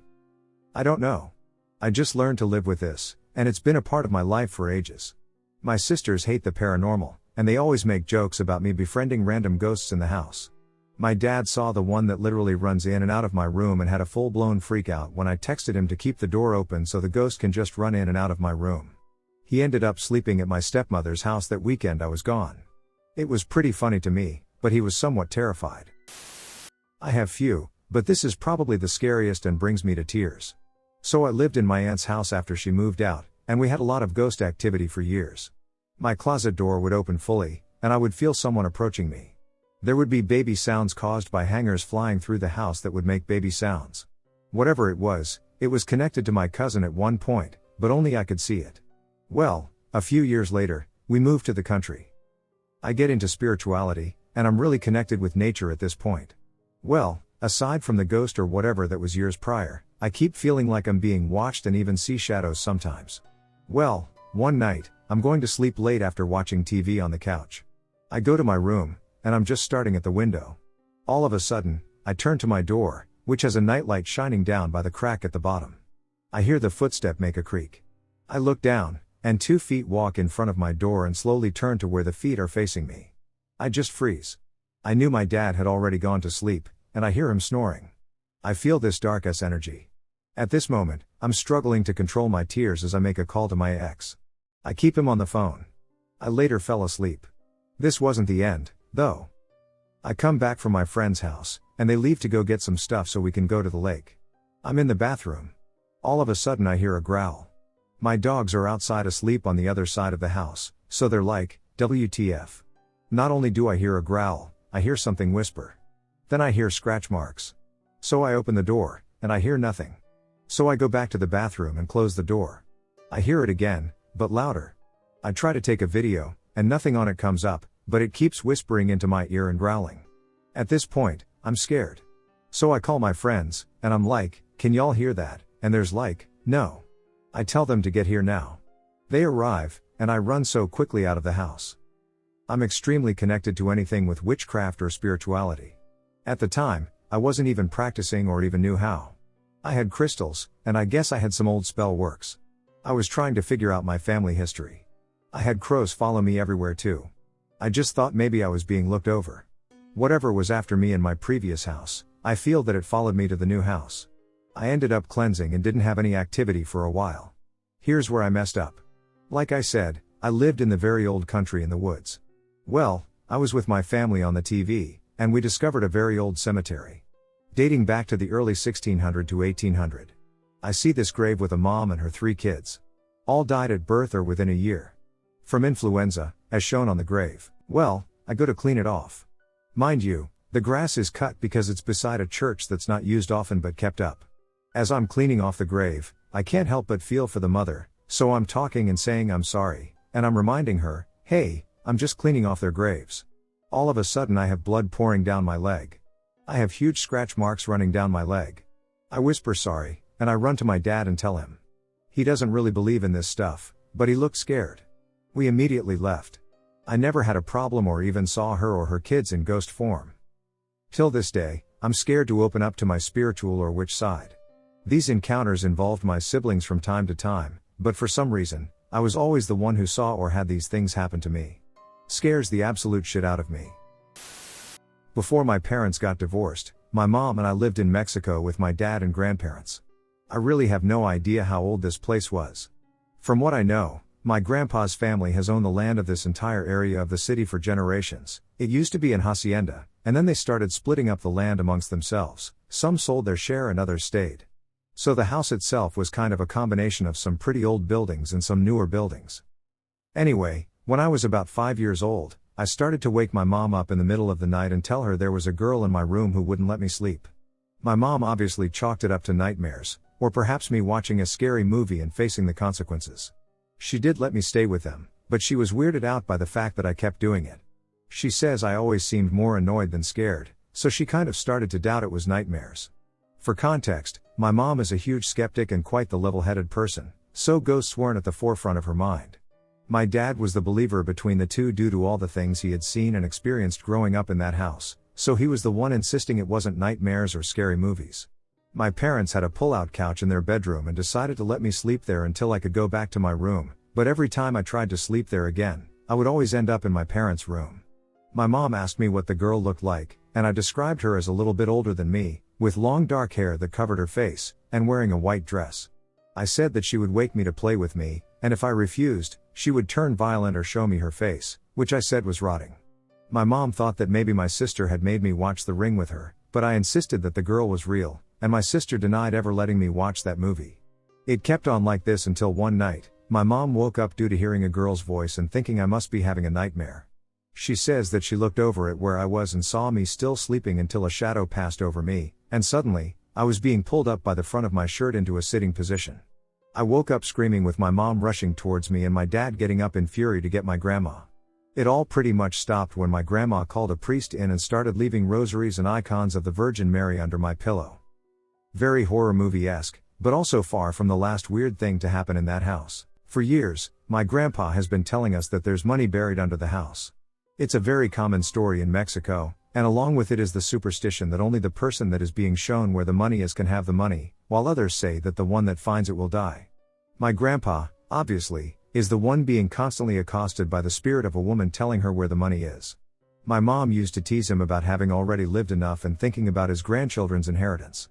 My grandpa was a good sport about my mom's joking, but what he's told us sounds genuinely terrifying. He was constantly being pulled out of bed, woken in the middle of the night, rolling over in bed just to see something staring at him from the dark. He even had a lot of dreams about a woman offering to tell him where the money is in exchange for 3 masses at a specific church. Sometimes, she would offer him her hand but would always cover it with her dress, which gave my grandpa pause. My grandpa did seem to agree at first, sending my grandmother to request the first 2 masses, but when she went to request the third, the priest refused unless my grandpa talked to him. My grandpa didn't want it for some reason, so the third mass never happened. He would also say that he could sometimes see a specific spot on the ground glowing but refused to say exactly where. Anytime I tell people these stories, they always seem to think I'm just retelling a scary movie, which I do think is understandable.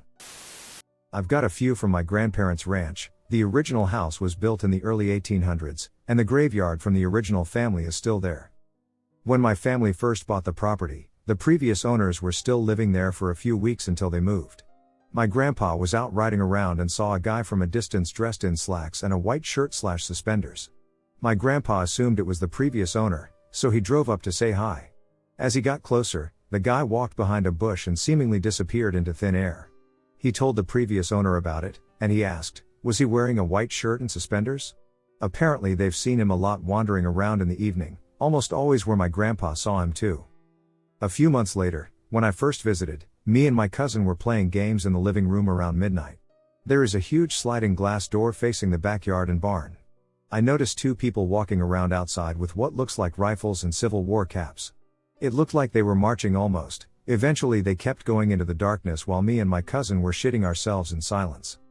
Nothing really happened for the next few years besides footsteps and weird feelings. I would hear super loud footsteps at night and assume it's someone walking into the kitchen. I got creeped out, so if someone else was awake, I would take that opportunity to go get food. When I realized no one else was awake, I ran back into my room. Fast forward to when I lived there during college, I had my own little cabin down the road, and it was really creepy but cool.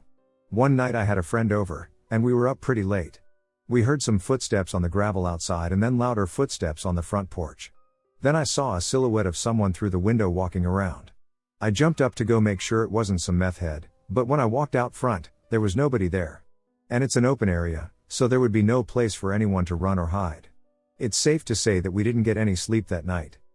That's about all the super creepy stories I have, but plenty of your typical paranormal things have happened over the years.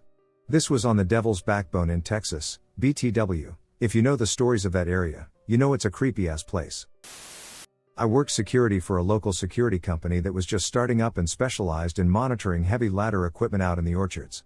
I had no radio, no gun, no mace, no flashlight, and no phone service. I was strictly there to monitor and take notes, but if anything did happen, the nearest help was 30 to 45 minutes away in town. Fast forward to a few weeks of night shifts along the levee with it being surrounded by orchards, and I was pretty comfortable at my new location with its 1 road in and 1 road out as the only entrance for a few miles. It was about 2:30 in the morning when I heard an alarm clock going off somewhere in the murky darkness. I'm positioned alongside the lever in this position, O+O with my car being the O on the right, the lever is the plus, and the alarm sound coming from the O on the left. I turn my car on and drive over the levee to where the workers had a portable office container with a few chairs and a table set up and where it sounds like the alarm is coming from. As my dim high beam started to sweep across the orchard, I saw a dark figure multiple rows back, seeming to fade behind a tree quickly. I stop there and stare into the darkness barely disrupted by my POS car's headlights. Nothing moves, and I can hear the alarm still going off, so I get out of my car and, using my phone's light, I find the culprit sat upon a white plastic table. A single small square battery-powered alarm clock was singing away as my brain screamed at me to return to my car. I quickly popped the batteries out of the alarm and hopped back into my car. As I was reversing out of the spot, my headlights bathed the trees in light again, and the same similar shape was now 3 or 4 rows closer, and this time it seemed to crouch down behind a tree. I sat there for a moment longer staring into the void before my brain screeched, what if there's more and this is the distraction? That thought encouraged me to back up onto the high part of the ladder, and there I waited for the next 3.5 hours alone. It felt torturous. Like 1,000 eyes were burrowing into every square inch of my car and soul from every angle. The quietness of an orchard is something very unsettling in the wintertime, as there are no insects or wildlife wandering about. All I could hear was silence and my pounding heart for the next 3.5 hours of my shift. I almost wanted some monster to come tearing through the trees bellowing out, "Ha ha, here I am, here to eat you." But instead, I saw and heard nothing more. My morning shifter shows up late and starts casually drinking his hot cup of coffee as I give him the rundown while the sun starts to peek into the sky. I still remember the steam trail from his mug and the chirping of early birds as we decided to investigate further into the orchards. We ended up at the spot where I saw the figure, and after some quick scanning, he ended up spotting some really large footprints from boots that seemed to pace back and forth in a line along one row of trees. We then tracked them as they led forward towards the worker's office container and abruptly stopped near a tree while still a few rows back. Nothing more. No follow-up footprints leading forward or backwards. No vehicle tracks leading out of the dirt. No one could have gotten past me without trudging through the orchard. It was as if someone appeared, paced back and forth in a line for a few hours, walked forward, and then just disappeared without another step. We reported it to the boss, and he shrugged it off, saying maybe it was an elaborate prank to communicate with the spirit. The spirit said it was a little girl, 9 years old, and had always lived in the house. She told them not to go into the attic, repeated herself twice, and aggressively signed off. The landlord had also stipulated that no one was allowed in the attic. Naturally, being a bunch of young dumb idiots, they went into the attic and found a box of children's toys and a little girl's diary dated 1929. Y'all, I am not kidding. They played with the stuff, didn't put it back in the same place, and all hell broke loose. Pretty much as soon as my friend and I moved in, there are 4 of us total living in the house at this point. The little girl was shaking us in the night, slamming doors, scaring the dog, making stomping noises, preying on the superstitions of a Catholic girl that lived with us and was having none of the ghost shit trying to pray it away. She started to get sick and obsess over the hauntings. One day I get home, and she's sobbing on the porch. After many minutes of trying to calm her down, she finally said, "I saw her. I swear to God I saw her standing in the kitchen." She looked so angry, and then she got in my head and told me I wasn't allowed to tell anyone. She was hospitalized with intestinal failure a few weeks later and hightailed it back to Texas while 2/4 of us were on vacation in Germany. The only remaining roommate at the house, he was a non-believer, denied anything at all was going on in the house, and was the one that went in the attic and disturbed her things, came home one day, walked through the house, and everything was normal. He put his stuff in his room, and when he walked back into the kitchen, every drawer and cabinet was standing open, and the large trash can was standing on the counter. One of her toys was lying out for him. Wow, suddenly we have a believer in our hands. Then I started to get crazy about the ghost once the other girl was gone. I was depressed and crying a lot, not sleeping because of how ducking scary it all was. Then one day while taking a shower, I heard lots of activity out in the kitchen. I assumed my friends were home and walked out excitedly from the bathroom toward the kitchen. When I got to the kitchen, I shit you not, I saw the apparition of a pissed off little girl staring at me with hatred. She took a running start at me and was moving so fast she turned into what looked like blue and green electric streaks, and I got the wind knocked out of me. The next thing I know, I'm stumbling into the unlit fireplace in the living room, a good 30 yards from where I last remembered standing, and I realized that little hoe tried to possess me. Needless to say, I moved the duck back in with my parents in a whole other town about 2 weeks later. I don't know why, but I still drive past that house when I'm in Fort Lauderdale just to reminisce and delight in the fact that I'm free now and she is trapped there forever with her little demon ass. About 10 years ago, I was a cocky little shit. 18-year-old dude who thinks he has the world by the balls. The world had me by the balls, I later discovered, and I was with my very serious girlfriend of 2 years and counting. The first time I ever dated a girl, I really felt like I was in love and could see myself marrying this girl. Thank God that didn't happen, that's another story. So my parents are really strict conservative Christians. They'd never let me and my girlfriend Caitlin share a room at night. Caitlin's parents couldn't have given less of a duck. They let us drink, and we had our own bedroom upstairs. Looking back, her mom was kind of not the best mother, but she was nice enough. One weekend in summer, Caitlin and her parents asked if I'd like to come up 3 hours up north to her grandparents' town for their anniversary. This place is hours away from civilization. As secluded as it gets. See Amish people the whole way up. Northern Michigan. I said hell yeah. Her grandparents are wealthy and fun, and I knew it'd be a fun time. But too many people stayed in their big ass lovely house, so we had to rent a cabin. In the woods. This cabin is at least 20 minutes from the village, town, or whatever. Right away, it seemed off. Back in the woods off this creepy, secluded, and quiet dirt road. Everything silent. The houses next to us were dead silent and empty. It was just us. I'm not worried about it at all because I have this wonderful and fleeting confidence that alcohol and the possibility of getting some action this weekend will give a young man. PBR and hormones, baby. So I'll skip the daytime activities, as they don't matter here. We just had a regular fun time with family. And we returned to our cabin for the night. Our room was upstairs in this sort of loft area. This cabin was oldish and rustic and just empty. Not physically empty, just void of something. The kind of emptiness you can feel. But hey, we're way out in the woods, and no one has probably been here in ages. Of course it feels dead in here. That night was when it happened.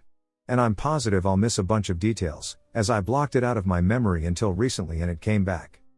I'm sleeping in this god-awful mattress next to Caitlin, and I drift off and have the most horrible nightmares. They weren't dreams, though it was exactly real. It was as though my soul was able to move around and interact with the bedroom our bodies were lying in, fast asleep. But I was awake. My body was asleep, but I was somehow completely mobile without a body. The bedroom was dark, but the moonlight from the window lit up the center of the room. There were so many people there. All deceased. Standing in a circle, chanting. In the center of their circle, I see a little girl with blonde hair. Maybe 7 years old. She's wearing this white dress. Almost glowing in the most disturbing way. The people turn to me as they notice I'm watching and aware. They slowly approached me, all chanting and murmuring. I can't remember the words exactly, but I'm positive they were performing a ritual and sacrificing/murdering this little girl. It was kind of like the scene from Rosemary's Baby, something I never saw until very recently. They come at me with their hands outstretched, looking dead and rotten. And as they began to strangle me, I woke up. And waking up is usually when everything goes back to normal. But I wake up, and I see the rocking chair is rocking. Like ducking flying as if someone body slammed it. At this point, I'm like, nope, duck this, close my eyes, and just pray and hope the sun will rise. It didn't. I fell back to sleep. The next dream goes like this. I'm on a roller coaster with all sorts of people. And it's going straight up to the sky and to heaven. I'm happy and stoked and cheering, and right before we get through the pearly gates, the roller coaster goes down. Straight down. Into the earth, into the fire, and into hell. And all I can hear is blood-curdling screams for help. And screams of murder. So much agony and terror. It was the most terrible experience I've ever had. I could feel the burn of the fire and the pain of the screams surrounding me. Finally wake up, and the sun comes up. I'm covered in sweat, and I look over to see my girlfriend in the fetal position, shaking and crying. I ask her what's wrong, knowing I already know the answer and hoping it was something else. All she could say was, "The girl. The girl." I asked her what happened, and she said she saw a little girl in a white dress standing in the middle of the room, staring at us and dancing.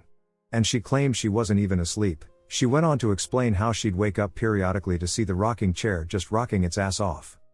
I hadn't even told her what I saw, and she just confirmed everything. Which only made everything so much worse. I don't have an exciting end to this story. The next night and the night after, I did not sleep.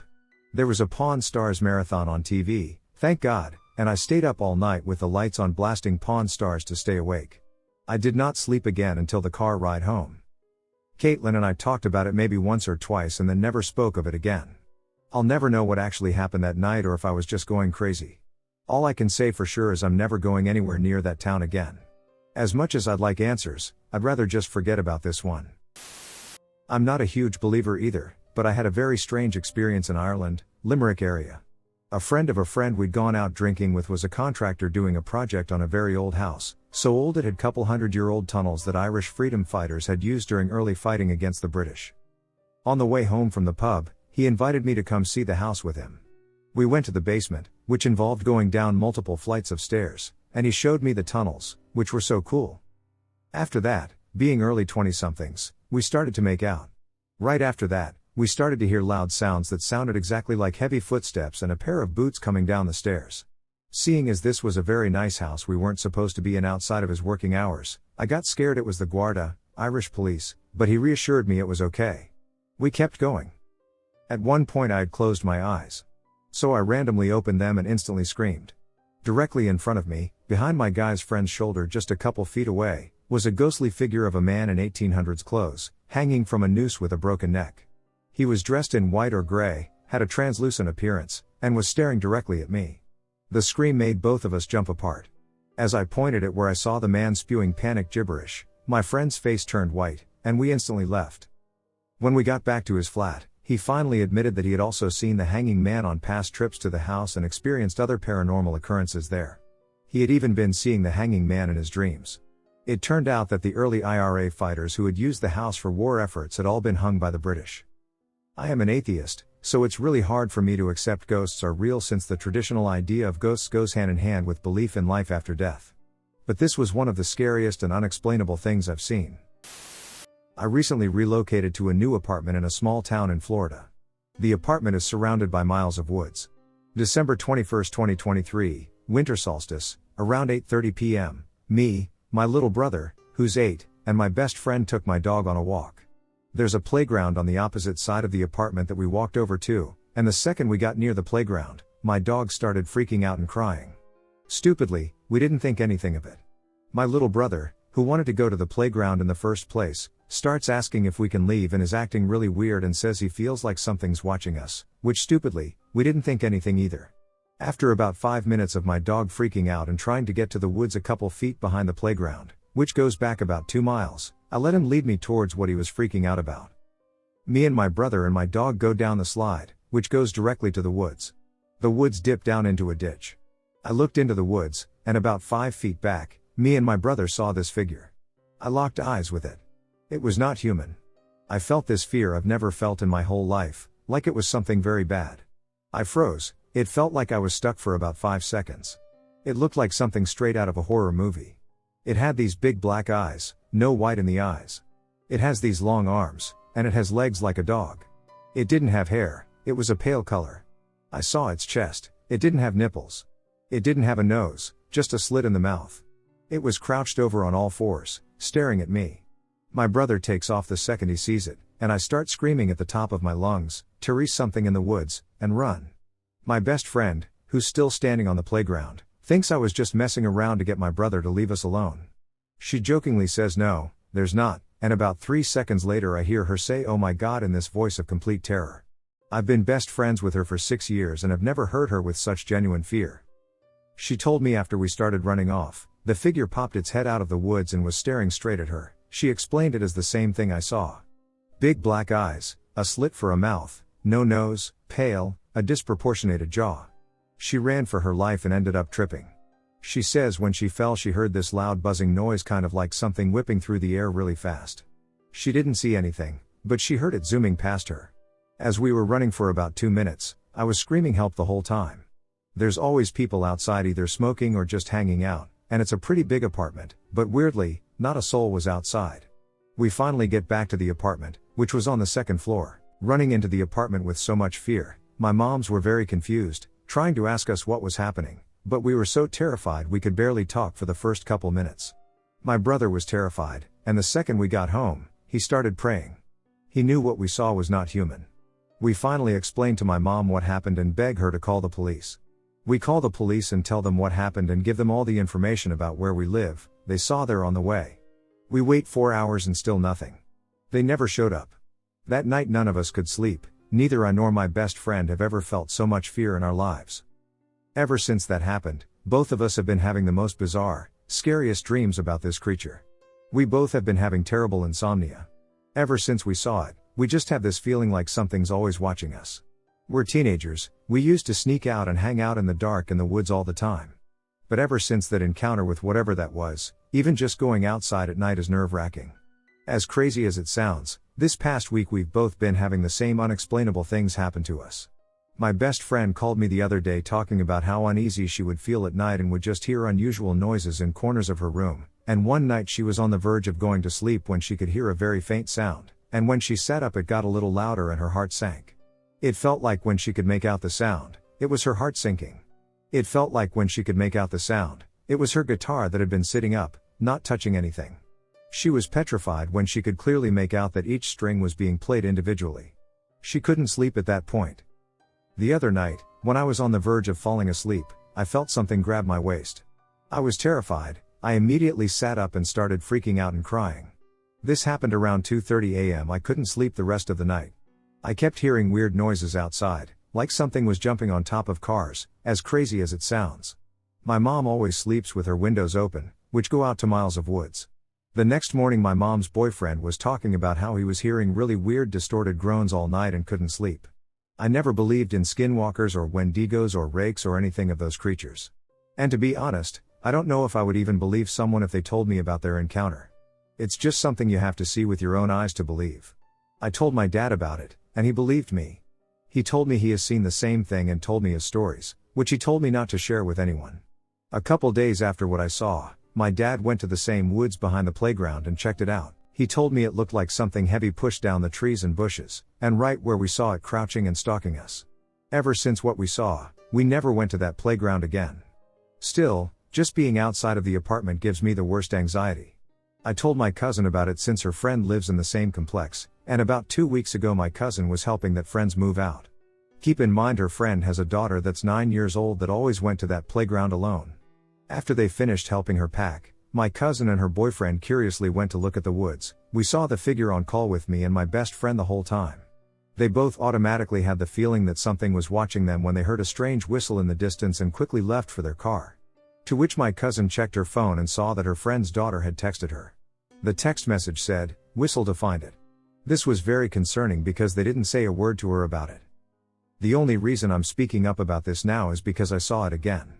Today I was looking for a charger in my mom's room. Her windows were wide open as always. I looked out of them and saw this lady walking her dog. The dog was freaking out and trying to pull towards the woods while she was completely oblivious on her phone and dragged the dog along. I started looking into the woods and saw the same disproportionate creature. My heart dropped. I immediately freaked out and ran to my room and called my best friend. Whatever that thing was, me and her both knew deep down that wouldn't be the last encounter with it. Does anybody know what this could be and if there are similar stories to mine?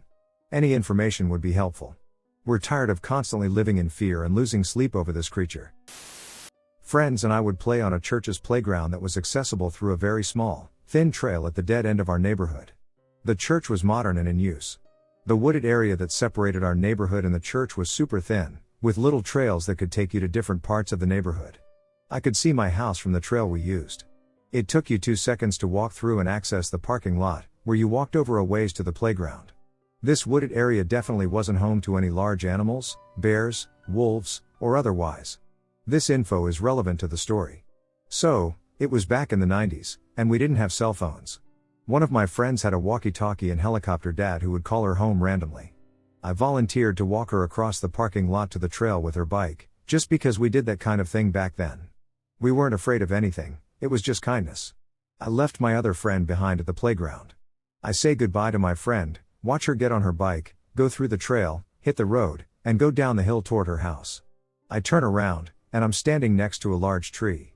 Before I can walk away to go back toward the playground, I hear an otherworldly growl, right in my ear. It was a mix of animal and human, I mean, what you can only really call demonic, even though that's not something I'm sure of. All I know is that it sounded like something out of a horror movie. I spin around on my heels, thinking my friend is playing with me. But there is no way she had time to come back up the hill, through the trail, and right behind me without me hearing her. She isn't there. She's completely gone, likely at her house by that point. There is nothing and no one behind or around me. This all happens in a matter of seconds, less than a second, from when I turn to leave. I can see all the houses on the other side of the trail, and the tree line is so thin, there's nowhere for anything large enough to make that noise to be hiding. I ducking book it to my friend back at the playground, tell her what's going on, and of course, she sees how serious I am and knows we can't be ducking around. We leave, racing through the parking lot, through the trail, and running back to her house. I have no idea what the hell that shit was. When I was 7 or 8 years old, I was at my grandmother's house for Christmas and was playing hide and seek with some of my cousins. To put things in perspective, my grandmother had moved the big, worn-down Victorian house from its original location to the plot of land she owned. It was chilly and drafty, especially in certain rooms. The upstairs where we were playing consisted of 4 bedrooms, 3 of which opened to a large landing, one of which was down a longish hall. Most of us, along with our immediate families, were staying the night, but for some reason no one ever stayed in that 4th room. As a child, I always thought it was my grandfather's room. He'd died about 10 years prior to my birth, but in hindsight, I'm not sure why. As far as I know, that wasn't true, and certainly no one ever told me it was. Anyway, it was around 8 p.m., and it was my turn to count. Naturally, the person counting went into a separate room. I sat on the bed, closed my eyes, and counted to 20. When I opened my eyes, it was light out. Morning. I'd closed my eyes at night, counted to 20, and somehow 12 hours had passed. Of course, the immediate thought is that maybe I just fell asleep. I'll refute that with 3 points. First, why didn't my cousins come get me when I failed to seek them? Second, it was cold in that house. We would sleep multiple people in a bed under several blankets, at least one of which was usually electric. I can't imagine sleeping through the night in that kind of cold without some kind of covering. Thirdly, my parents would have looked for me before bed and surely not left me there without a blanket. Won't tell you what happened. Maybe I had some sort of strange memory lapse that just happened to begin and end in the same location. Maybe the simulation lagged. Maybe I really did skip 12 hours. All I can say for sure is that something happened that night, and I've never been able to explain it. I'm a big outdoorsman from Pittsburgh, Pennsylvania. So of course, when I decided to go to college, I had to keep in mind that having some decent woods nearby was a must. Upon checking a couple of places out, I decided on going to Edinburgh University of Pennsylvania, or just the borough. The biggest plus about going to that university is that my Uncle Fred lived up there and was a well-known name in the community. He owns to this day a framing shop right in the middle of the small town area. This was a huge plus since knowing people like that always equals more land to put spots in. That's all I really needed to pick the college I would be going to. Edinburgh is really cool because there are a lot of old buildings and strange, flat landscapes as compared to the hilly land around Pittsburgh. So it was cool to have to figure out how to scout the game I'd be going after once the season started. My main hunting area was directly behind my uncle's house. He has a beautiful log cabin that sits back off the road with woods on all sides of it. It was a true thing of beauty. When he had the house built, he actually had the gigantic chimney made of flat stones that were found in the woods behind the house. More on that later. As I was scouting the area for the first time, I came up on a few different circles of boulders in the middle of the woods. They were definitely very old. The boulders were quite big. Much too big to just be moved there for some reason, like a group of guys camping out. They must have taken 10 men to move them, and only if they had some kind of pulley system or something of the sort. There were also smaller rocks, and when I say smaller, I'm talking like somewhere around 300 pounds or more, making inner circles inside of the large boulders. Pretty crazy. I found a total of 7 of these stands throughout the property. Some of the rocks that were now part of the chimney. They simply had to comply with the amount of rocks he used on it. Oh, also, these rock circles also made a much larger circle around the woods. After a few more days of scouting with my buddy Brandon, we were sure we had our spots picked out for the first day of archery. We couldn't wait to get out there. A perfect day, too. It was great.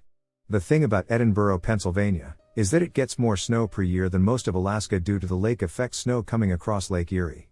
What happens is that before the lake freezes completely over, the water, which is warmer than the air, pushes the clouds way up into the atmosphere. Too high for them to actually snow due to the low temperature all the way up there. The clouds then come inland and fall back toward Earth. It takes them about 20 miles to do this. Edinburgh is about 20 miles from the lake. You see what I'm saying? Anyway, on the first day of archery, which is in the first week of October in Pennsylvania, there was a thin layer of snow. This is perfect for archery because you can see the deer in the woods much more easily, and you can also see if any animals left any tracks. If they did, they were fresh, since the snow didn't happen too long before that. In our trees for about 2 hours or so, neither of us had seen anything yet. I had just gotten off the radio with Brandon, who was on the other side of the property, when I saw some movement to my right in the pine thicket. I then saw a branch move a little bit and seen 4 deer legs under. I readied my bow and my stance so as to make a good, clean shot at the deer. Around 15 feet up in a tree, I did this very carefully. About a minute later, as I was looking for any movement, I lost the 4 logs inside of the thicket. This was expected due to the fact that where that deer would have been is a common feeding area for them. So I waited. Maybe another minute later, I caught movement again. It looked as if the deer would break through the thicket into more open woods. This is the moment I've been waiting for. As I brought the bow up and into a full draw stance, I was stunned by what I was seeing. Where the deer should have been, there was a man. That's a strange looking man. This absolutely should not have been. If there was a man anywhere near where that deer had been, the deer would have been long gone, spooked back into the thicket. I put my bow back down onto the hook I had screwed into the tree and lifted my binoculars to my eyes. At only around 35 yards away, I could now see enormous detail of his physical appearance. He was rather rotund, with his belly leading the way. A white, long-sleeve shirt on with ruffles down the middle of it. Just like the pirate shirt in that one episode of Seinfeld, if any of you so indulged. It was tucked into thick canvas brown pants, with pants being tucked into white socks directly below his knees. Further down, where his shoes should be, was absolutely nothing. He had no feet whatsoever. No calves, no shins, no shoes. With my eyes wide open, I mouthed to myself, "What the duck?" Instead of walking, he seemed to float through the woods, going from right to left. This is when I started noticing other extremely strange things about him. I looked through the binoculars at his head. It was cocked back with his chin resting down on his lower neck. His very large, red, bulbous nose up in the air a bit in a sort of snobby overall look. The hair, it was covered by a wig that judges in England wear. A white wig with 3 curls on the side of it where his ear would have been. I noticed that he didn't just seem to float through the woods, he was floating through the woods. His arms remained at his sides, unmoving as he traveled. He also never looked down. The way his head was cocked, he could have only been looking upward. This is not any person or animal walks in the woods, constantly looking down and around for obstacles that you may trip over. All of this happened within a time period of maybe 20 seconds or so. He had come out of the thicket behind a medium-sized oak tree, and then when he hit the next oak, he never came out from behind it. I watched in absolute astonishment for an additional 5 minutes, waiting for him to break his cover so I could see him again. This never happened. I told Brandon what had just happened and was immediately made fun of. I expected that was what would be coming through the radio after I got done talking. He was saying I should have taken a picture of the only deer/human minotaur remaining in the world. I told him he wouldn't be laughing when the deerator came over to his tree stand and smacked his ass right out of it. Even though it was the middle of the hunt, I had to get down to see what the hell just happened. I knew where he would have walked. Not only would I see footprints in the snow, but it would have also been very easy to see even better tracks due to the fact that the area where he was full of muddy ground.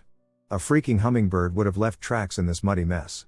As you probably guessed, when I got over to the spot where he had been, I saw not one track from him, a deer or anything else that lives on planet Earth.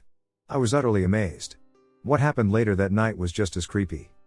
After I got done checking out the muddy/snowy ground where the man should have left some kind of sign or footprints, I went back to my tree stand and climbed back up to the height that I'd been hunting from earlier. I radioed Brandon and told him I was back up the tree and secure. We always did this as a precaution in case something happened while we were climbing the tree or securing the platforms of the portable tree stand.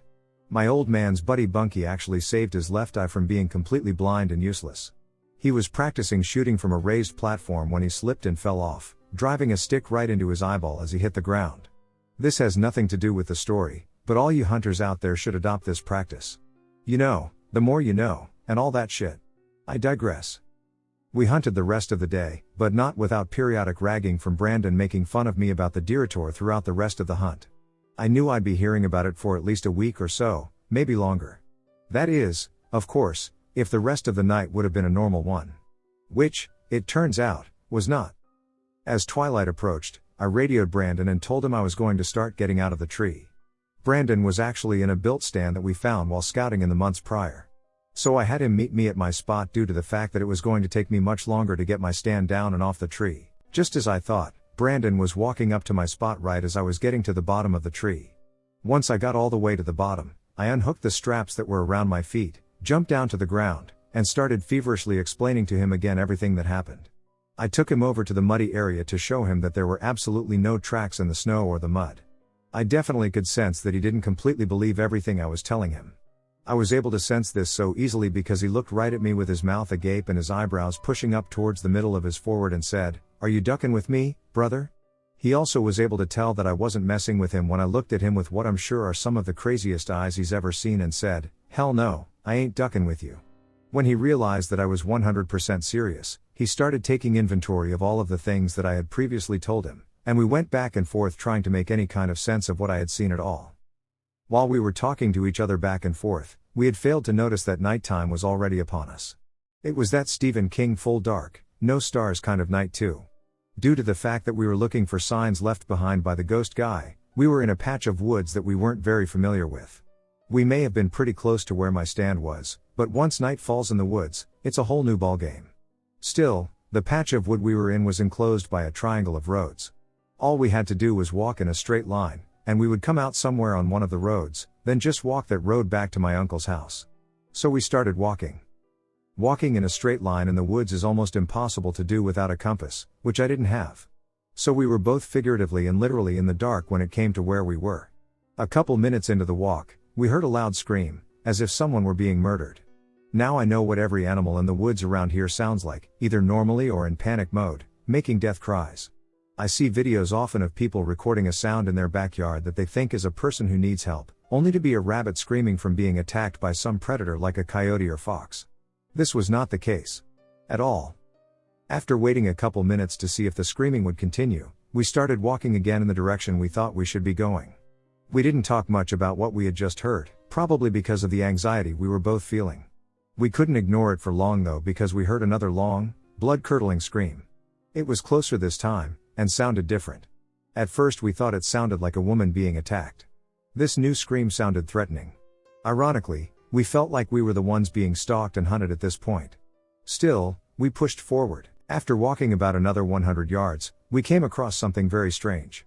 Directly in our path were these weird, clear, gelatinous masses on top of the leaf litter.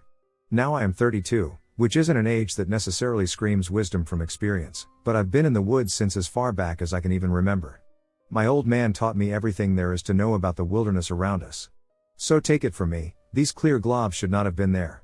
The only thing I could think of that could even slightly look like it was tree sap, and this was absolutely not sap. I poked one of the masses with a stick, fearing what they were made of.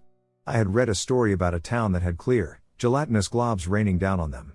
A lot of these people got very sick, and if I'm not mistaken, I think a couple of them even died from it. So needless to say, I was taking precautions. Their consistency was that of a thick gelatin. Like if you made jello with only 1 cup of water instead of 2. Once we started walking again, we started to come across a good amount of this stuff. It wasn't all over the woods, instead, it was directly in front of us as we walked. Almost like someone or something knew which route we would try to take and marked it with these globs. Another scream. This time even closer, and with a little something added in. This time, not too far away from us, we heard leaves rustling and a couple of twigs snapping. Something was definitely there. It could have been a deer, but this was unlikely. Whatever it was wasn't spooked at all. Not from us or the threatening scream. It's easy to tell when you've spooked an animal and they start running. On top of that, most of the leaves were still very moist, therefore not making as much noise as they normally would. This sent our anxiety levels through the roof. At that point, the only thing that was on our mind was getting the hell out of there. We were no longer curious about floating men, screams, or alien jelly.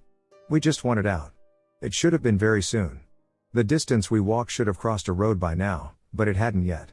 Stranger still, we couldn't even see any house or street lights at all. Still, we just kept walking, thinking we'd find our way out very, very soon. This was not to be, at least not yet. Our flashlights were now beginning to die, so we were definitely in a hurry, which, by the way, is not what you should do if you were ever even maybe lost in the woods. Cool heads always prevail in that situation. How could this be? We had been sure that we were walking in a somewhat straight shot out, but that must have been an impossibility since we must have made a circle. We had no idea whatsoever how this had happened. Especially since we were in the exact spot we started at. Also very strange, we saw my tree stand that was still hanging on the tree. It was very close to us, but when we started to walk out, it was nowhere to be found. We walked over there and immediately found the trail that we had to take to get out of the woods. It led directly back to my uncle's backyard. The trail actually went right past the live pine tree we had just been standing under. There is no way we missed that in the beginning. To add more to the strangeness, as we walked only about 20 yards down the trail, we could clearly see my uncle's light that he had above his garage to illuminate his driveway. Our minds were blown, but at least we were able to get out. On the last 100 yards on the trail, we found more clear gelatin globs directly down the middle of the pass. This was definitely crazy because they were absolutely not there when we walked in. We had both been on that trail when we entered the woods, we were both on the trail. We'd have seen them for sure. We heard no more screams after the time we heard the rustling of the leaves and the twigs break, but we had a strong feeling of being watched when we were still in the woods, and an even stronger version of that same feeling as we stepped into my uncle's backyard. This is at the top of my lists for the scariest experiences in the woods. I have no explanation for any one part of it. Not the floating ghost guy, not the screams or the globs, not the getting lost in the woods, and not the circles of boulders. I would love to hear from anyone who had anything like this happen to them. There has to be some kind of answer, but at this point all I have is my story about what had happened that night, and thankfully one other person who went through it with me. At least he has been able to validate what has happened to people who don't believe this actually happened to us. Whether you guys believe it or not is up to you, but I promise that this all happened exactly as I wrote it. I know it sounds pretty crazy and out there, but this stuff actually happened. And that's a scary thing to think about next time you guys find yourselves in the woods. Something incredible had happened back there. I'm thankful that we were able to get out of the woods without having anything terrible happen to us. What it did was make my desire to understand the paranormal even stronger. One day I'm going to go back there by myself and camp for a night or two in the hopes that something might happen again and that I have the wherewithal to seek whatever it was out and get some answers that I desperately need. Thanks for listening, guys. I know it's pretty long, but I really appreciate it. I'll try to get to any questions that you may have in the comments.